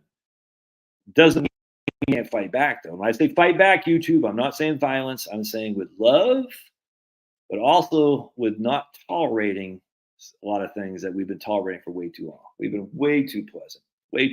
And Christians need to get back to say, no, we're not going to tolerate this stuff. I'm not going to, because it's literally we're slitting our own throats. And then you look at some of the funding mechanisms of SPLC, the NAACP, and you still open up your eyes a little bit. I'll leave it at that. Look at retired reefer, 12 years and crushing it because he's smoking all that dope, man. Filipinos have small feet. Oh man, I'm not sure if that's a good thing or a bad thing. Yeah, I mean the U.S. dollar is inevitable. The empire will collapse at some point for sure. Where should I park my Bitcoin gains? I'm thinking to gold until real estate cools down. If Liam infiltrated the stream again, I know he just got to get his claim to fame. Is real estate gonna cool down? Got to mass, dude. 100%. I forgot about that, man. 100%. I got to mass. I was practicing that a couple weeks ago. I just forgot. That's right. I'm glad you brought that up. I got to get the hook shot back. All right, let's see. Yeah, remember Liam was. I know that was funny, man. All right, any other? Hey, Kevin.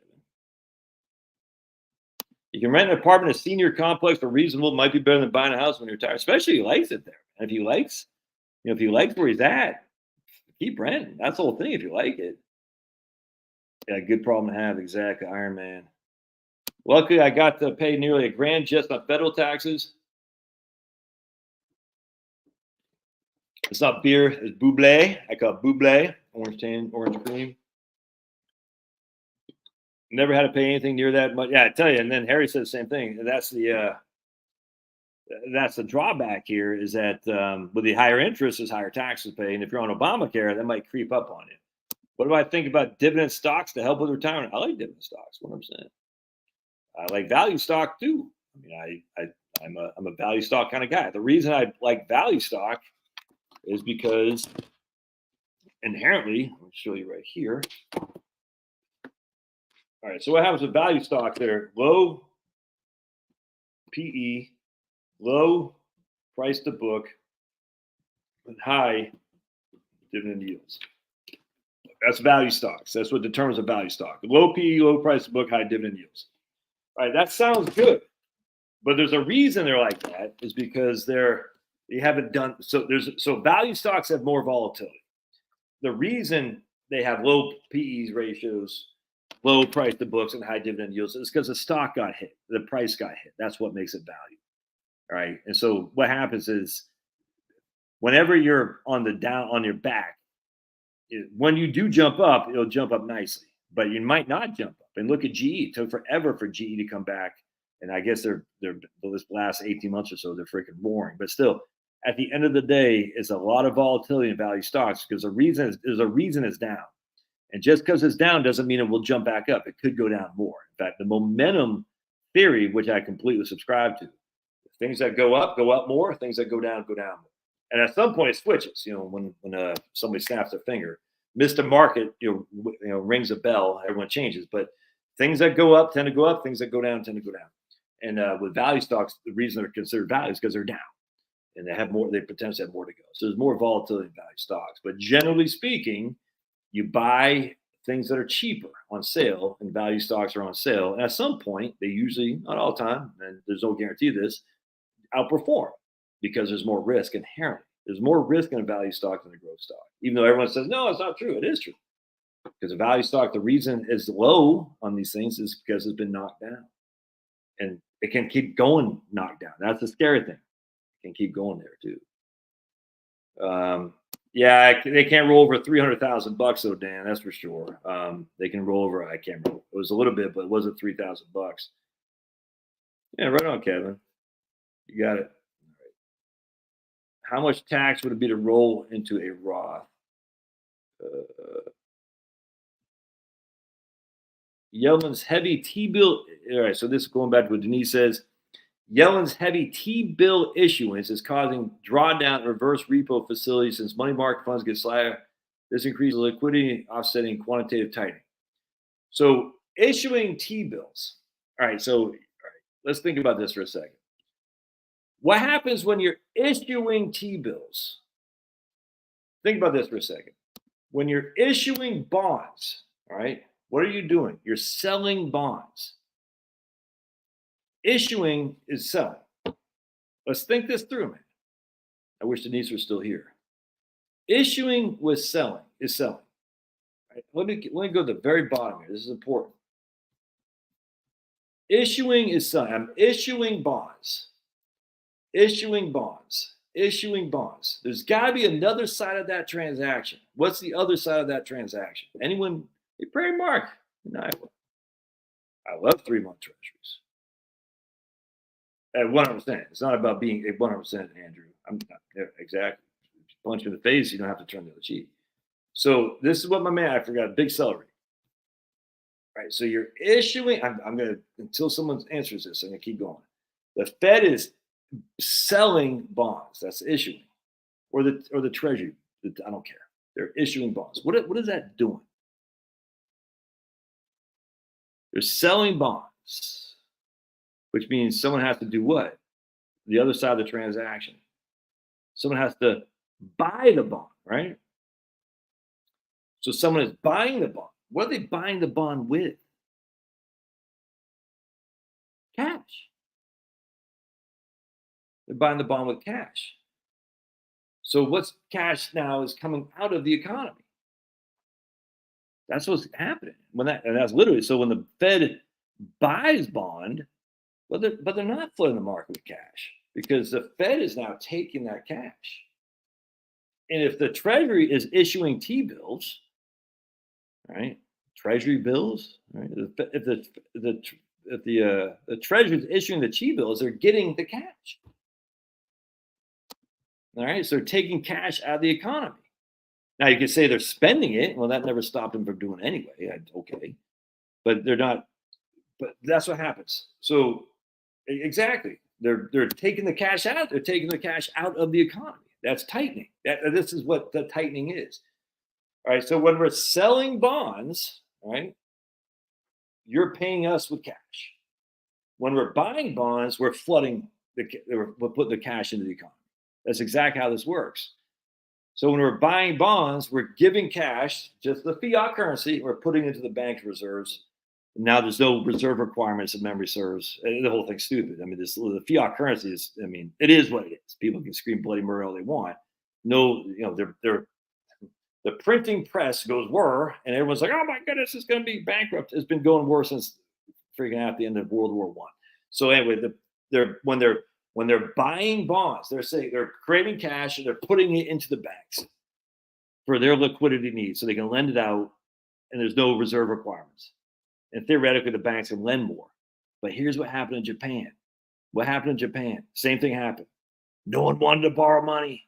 That's called a balance sheet recession. No one wanted to borrow money. The Fed had the banks had all this money to lend. We'll lend a freaking, you fog a mirror, we're going to lend. We're going to lend. And they're like, I don't give a two craps, dude. After I saw what happened in 1990s where freaking all these heavy levered entities went bankrupt, I'm never going to be like that again. And I think we learned that lesson here in the United States too in 2008. People said, I know for me, I'm like, hell no, I'm getting out of this as much as I can. I don't ever go down that road again. Is 10 million safe to walk? I don't even know what that means. Anyway, so you're sitting there thinking, okay. And so now if the Treasury is issuing 3-month T-bills, well, someone's paying for those 3-month T-bills. And what's the Treasury doing with that cash? Now, again, you can say they're spending it. That's fine. But is that quantitative tightening? I mean, easing? No, quantitative easing when they're flooding the market with cash. Anyway, so I absolutely, someone could have said this is quantitative easing to offset the quantitative tightening the Federal Reserve is doing. I had yet to hear that. And I'm not saying it's wrong. I frankly don't really care all that much. But just basic economics here and that Fed works. And the Treasury market, same thing. They're taking money out. The other side is money market funds demand that absorbs T-bill supply. T-bill rates haven't materially moved, so demand and supply are in equilibrium. Cash is not coming out of the economy, but the RRF instead. I don't know that. Okay. Someone's been watching YouTube videos that say, oh my goodness, the repo market and all this just bores the hell out of me, man. But basic economics 101 when it comes to money supply. The Federal Reserve is issuing debt, all right, i.e., they're pushing bonds onto the banks. They're taking cash out of the economy. That's what's happening. All right. So if we're going to talk quantitative easing, you're not going to have quantitative 100%, man. It's literally just that simple. And the bank reserves are already high. This is another thing. There's no reserve requirements. The banks already have crap load of money. The issue is the debtors aren't there. Thank the good Lord, man. I love it. I love it. I love the fact that people are saying, no, nope, not borrowing. Exact same happened in Japan. You can see the velocity of money. I've showed videos on this a million times. The velocity of money is going through the floor. It's good, man. That's good.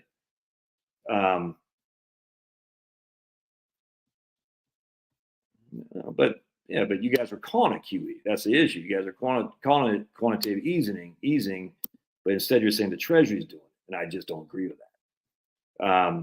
Because quantitative tightening and quantitative easing are two very explicit things here. I have an option to take $100,000 from my pension at the end of this year when I retire. It will reduce my pension. It'll reduce my pension by $500. Yeah. All right. Okay. It'll reduce. That's not really a question. Any new construction homes coming to Alpharetta? Trying to convince my wife to move it. Man, they're freaking building all over the place, brother. It's crazy. Crazy. Good night for the dark. Yeah, I'm getting ready to get out of here myself, man. Good stuff. Hey, right on. You got it, Eduardo. You're all right. I don't care what they say. Yeah, I'm not saying you called it. Denise, I love Denise. I consider her a very close personal friend. She called it QE. I said, I don't think it's, that's not what we'd call it. We wouldn't call it quantitative easing because that has a specific meaning.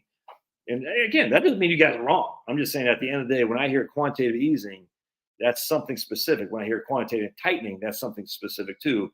I haven't heard anyone say anything about quantitative easing. I've heard them use the term quantitative tightening. Now, what you're saying, Big Seller, could absolutely be right. But then I hear you saying they're issuing T-bills. Well, that, again, going back to the quantitative easing, quantitative tightening construct, that's not the same as quantitative easing in my mind. That's actually quantitative tightening. Now, you 100%. I mean, look, dude, all these guys. You think about it. Does anyone even know what the hell's going on? No. I mean, you think freaking everyone's like Paul Volcker and freaking Ben Bernanke and stuff. At the end of the day, we know to some degree that the Great Depression was caused by the tightening of the monetary supply. That's just a fact. I mean, I don't think anyone would argue that. But there's reasonings for the Fed to have done that. And I think a lot of people overlook the reasoning the Fed did that. They're like, oh, the Fed was so stupid now. Now we're so much smarter. And it's just like, oh, my goodness. No, this is the thing with like Monte Carlo probabilities and all this. It's like, I was just reading some guy today. Who was it? My man, Mike Lettices, who I've interviewed a couple times on this channel.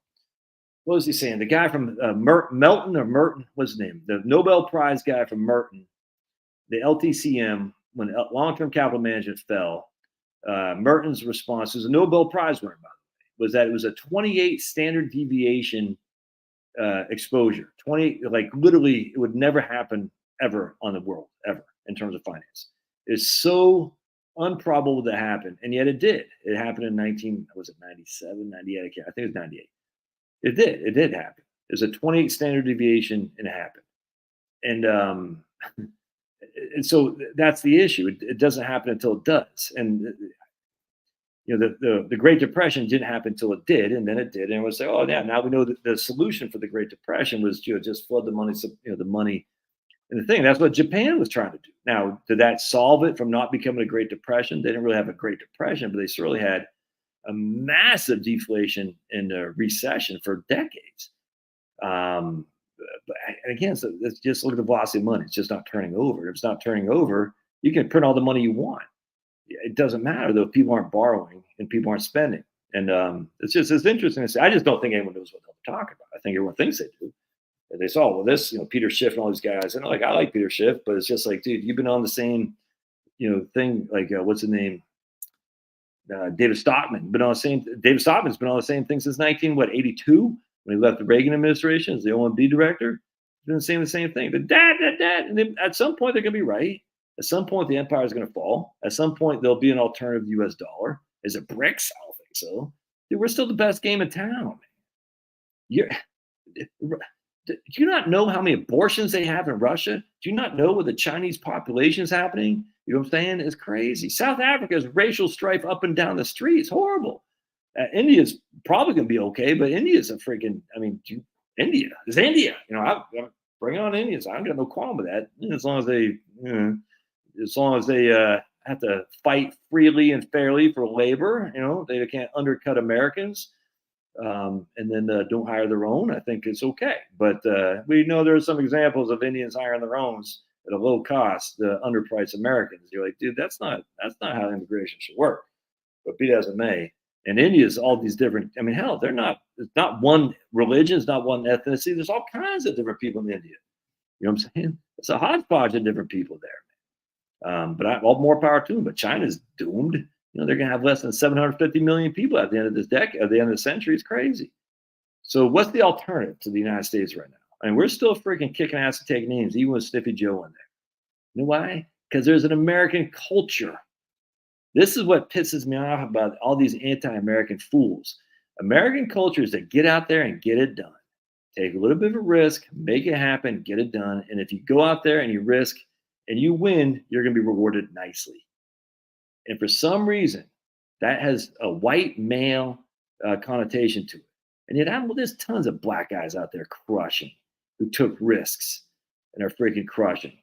It's like being married is a white privilege thing. It's so freaking stupid. No black guy says that unless they're freaking deep in the deep state. There's not one black guy sitting there and say being married is a white privilege thing. It's like, dude, you're a freaking fool. The only people say that white libs, women, you know what I'm saying, and just men who don't know what the hell they are with no testosterone. That's what makes America. Australia used to be like that, but then something happened to them. But America, because we said we don't want anything to do with the freaking king. I guess Australia still did. You know what I'm saying? Ireland. It was like I was reading this one guy today, Vox Day. He's like, isn't that funny? Ireland and Scotland fought tooth and nail to free themselves from the rule of the Brits. But for some reason, they're just rolling the red carpet down for foreign invaders from all over the world. I said, man, that's a great point. Like, what happened to the psyche of the Scots and the Irish? Now, E. Michael Jones would say that the Irish are coming back because they had this referendum that failed dramatically. But I'm not so sure about that. We will see. Because my wife would just tell me that, what did she say? Like 17% of native-born Irish live outside of Ireland, and 21% of Irish are non-native, are non-Irish, or are native, are non-native born. So basically, a fifth of Irish people born in Ireland live outside of Ireland. A fifth of the Irish population is non-native now, and that's not good, man. That's not good. All right, so let's say prayers. Oh, is that what he meant? Can he walk? He has $10 million.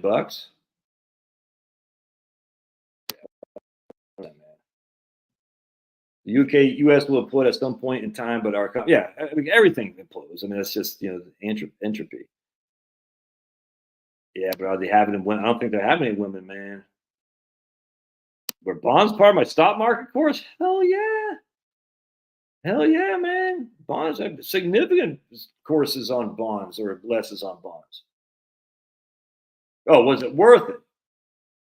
Dude, I mean, I don't know. I don't know. I mean, you're getting a 55-year-old a 6% pension payout is pretty good to me. I don't know. I don't know what. I don't know enough about your situation, brother, to say. Yeah, right on, Stockman. Yeah, but we all have, look, dude. I made a million predictions that didn't work out. Trust me. So I'm not one of these guys that say Stockman. Like, look at what he said on 3, because we've all done it.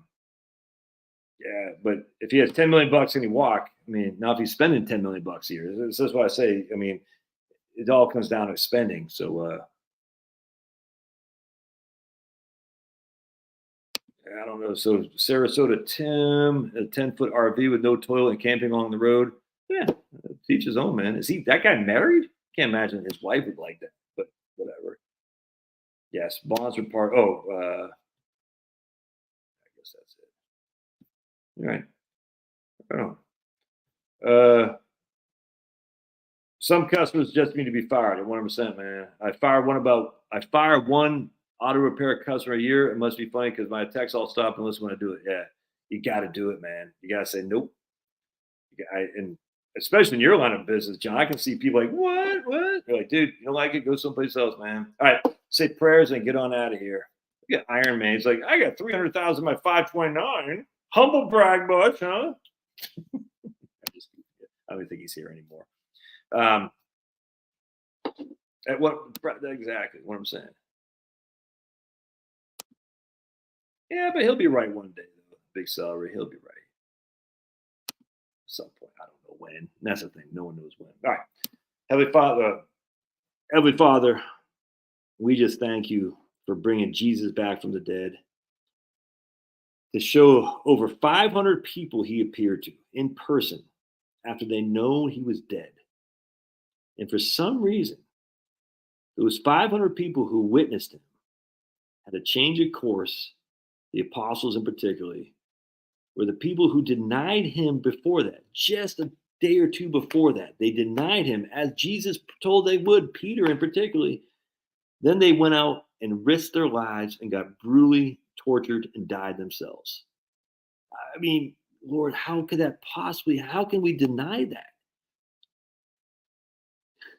If Jesus did not rise from the dead, why would the same people who denied him go out and suffer brutal deaths themselves? It makes no sense. And then why would we have people still to this day who see you, Lord, and your son Jesus and just get turned around on a dime? It doesn't make sense. It's amazing to me, Lord. And I just pray for people out there who are sad right now because there's hope in Jesus's rise. There's liberation in Jesus's rise. Jesus was tempted by Satan, and Jesus said, not today. I just pray for those people who are just sad, down on their luck, angry, bitter. The liberator is there waiting for you to show up and say, Jesus, please come into my life and show me how to be a better man and liberate me from my worries, my eternal worries, not this temporal world. We always have worries, but Lord, I just thank you, Lord, Heavenly Father. I just want to glorify you in all things, and I am fall short of that. But please, Lord, I just thank you for bringing Jesus into our lives and letting him rise again, so we may know truth, true peace, and that is only through you, Lord. We pray in Jesus' name, amen. Man, they died because of a guy they denied. I mean, you could say, well, the Bible's wrong, it didn't exist, it's fake. That's fine. I mean, that would be a good argument. You can say, no, this is fake. Okay, that's fine. Look, that's a legitimate argument to make. But if you read the Bible and you say it doesn't make sense, you're like, okay, why did the apostles just turn on a dime and say, Jesus, yeah, I wasn't, I got you and stuff, but now I'm with you. But when a maid, or we were saying our last, I always thought it was a girl, but in the last reading, they said it was a maid who called out Peter. I always thought it was a girl, but I still think it is. But anyway, either way, a maid or a girl. When some lady called out Peter to deny Jesus, he was so scared, he said, no, not me. And then he died. St. Peter. Now, Paul never met Jesus, right? I mean, well, I guess you could say the road to Damascus. I have questions, but other than the road to, so let's just say that's true. That's the only time Paul met Jesus. He didn't see Jesus, the risen Jesus, the way the other 500 did, though, if that makes sense. And Paul died a horrible death too. Crazy. But I'm talking about the apostles. You know what I'm saying? And it's amazing when you think about it. And so either that happened or it didn't. It one of two things. It can't be, well, Jesus was a good man. Jesus was a moral teacher. No, that means these people died. Why, if that was true, if Jesus was just a good man or a moral teacher, why would those people, those apostles, die horrible deaths for a moral man a good teacher? That doesn't make any sense. Especially when Peter denied him right out. I mean, if Peter said, yeah, it's a moral man, good teacher, I'm walking away. I don't know who that guy was. But man, now I really got under my skin that I let myself down, not taking ownership of the fact that I knew this moral man. It literally makes no sense. Either Jesus was or he wasn't. You know, I have to quote C.S. Lewis, and people say, oh, C.S. Lewis, you know, is he a madman, a liar, or God? And you know, we can debate that, you know, in terms of other options, and I think there are. But either way, but Peter, he's a moral man, you know, but I don't know him. I don't never knew him. But I'm going to go out after the moral man dies on a crucifix of horrible pain, horrible pain. I'm going to go out there and let get killed and be hung upside down. Almost all the apostles died violent deaths because they wouldn't deny Christ. They would have saved their skin if they truly did not believe or know how. Can I explain to someone how to get to heaven? Well, that's a good question, man. That's a good question. Because some people will say it's all faith. And I don't buy that for 2 seconds flat. But I don't know. Because I think at the end of the day, see a pulverizer, God is the determination of what happens up there. And I don't know. I mean, I don't buy this all faith, you know, the Paul mentality is all faith. You know, no works. You know, because if we look at James, it's not what he says at all. And James was Jesus's brother. So it's kind of like, well, what is it? I just think God knows your heart, man. I think God knows your heart. In fact, I actually take issue. Like, I think there's something to be said about, I was listening to some guy talk about this. I'm going to do whatever I can to go to heaven. That seems very self-serving in a way. You know what I'm saying? Why are you doing this? So I can go to heaven. Yeah, I'm not so sure it's in the Bible. What's in the Bible? How you get to heaven? See what I'm saying? Is it Paul's way or is it James's way? Or is it a combination thereof? You said it's in the Bible. Well, James is a book in the Bible. Paul wrote most of the New Testament. Weird. I think at the end of the day, God knows what's in your heart. I think at the end of the day, God knows, and God's going to say, and if you just sit there and say, I got to do whatever I can to go to heaven, I'm not so sure that's what you should be doing. I think that's kind of being a narcissist, actually. It's all focused on you. And I think the outwardly.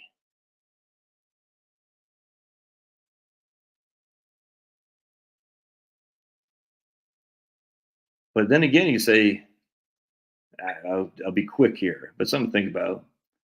If Jesus is God, all right, think about it, Jesus is God. Why would the devil tempt Jesus like he did? Like say, I will give you all this, these lands before you, Jesus. I'll give it to you all. When Jesus, if he's God, created all that, that doesn't make any sense. Yeah, so you guys are quoting both you guys are quoting Paul.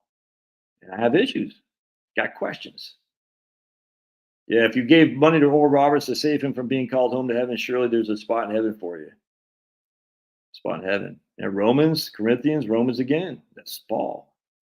And so if you have questions with Paul, then those things might not be something. And look, that doesn't mean I don't like Paul. It just means I got questions. It's okay. You know, why would Jesus be tempted by the devil to give him stuff that Jesus himself created? All right.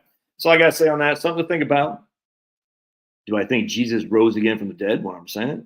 No. Do I think over 500 people saw the risen Jesus and many of them died horrible, horrible deaths? People who previously denied even seeing Jesus? Yeah, 100%. So something happened there, 100%. Do I think Jesus took women under his arms when other people were kind of looking at women like, no? You know what I'm saying? Because I was just, if you just read, what was I reading? Esther today with Queen, what's her name? I forgot what that lady's name is. Queen, who the predecessor to Esther, the Queen Vista. Oh, that was one second, I'll find it. I'll leave you with this. It's kind of funny actually. Okay, I can't put my thing.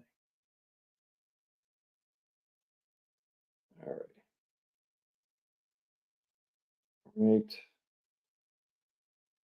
right. Right. Yeah.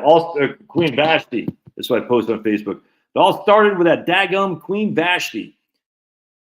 This very day, the Persian and Median women of nobility who had heard about the queen's conduct will respond to all the king's nobles in the very same way. There'll be no end to the disrespect and discord because Queen Vashti wasn't listening to the king. I forgot the king. Was it Xerxes? I can't remember. But anyway, and so he DX'd her and he brought on Esther. And Esther, there's actually no mention of God in the book of Esther. Isn't that crazy? Or Song of Solomon's. No mention at all. And as such, it's very interesting. And yet Esther became queen and then did a lot of work to save the Jews who were being persecuted. Very interesting. All right, I can get out of here, man. God bless. Happy Easter. Remember, Jesus is risen. And at the end of the day, it's really all that matters, in my opinion. Nothing else. It all started with Eve. And then Vashti, I told my wife the same thing. I said, man, you're like Queen Vashti. And she didn't find that funny, but I thought it was funny. All right, God bless. We'll see you.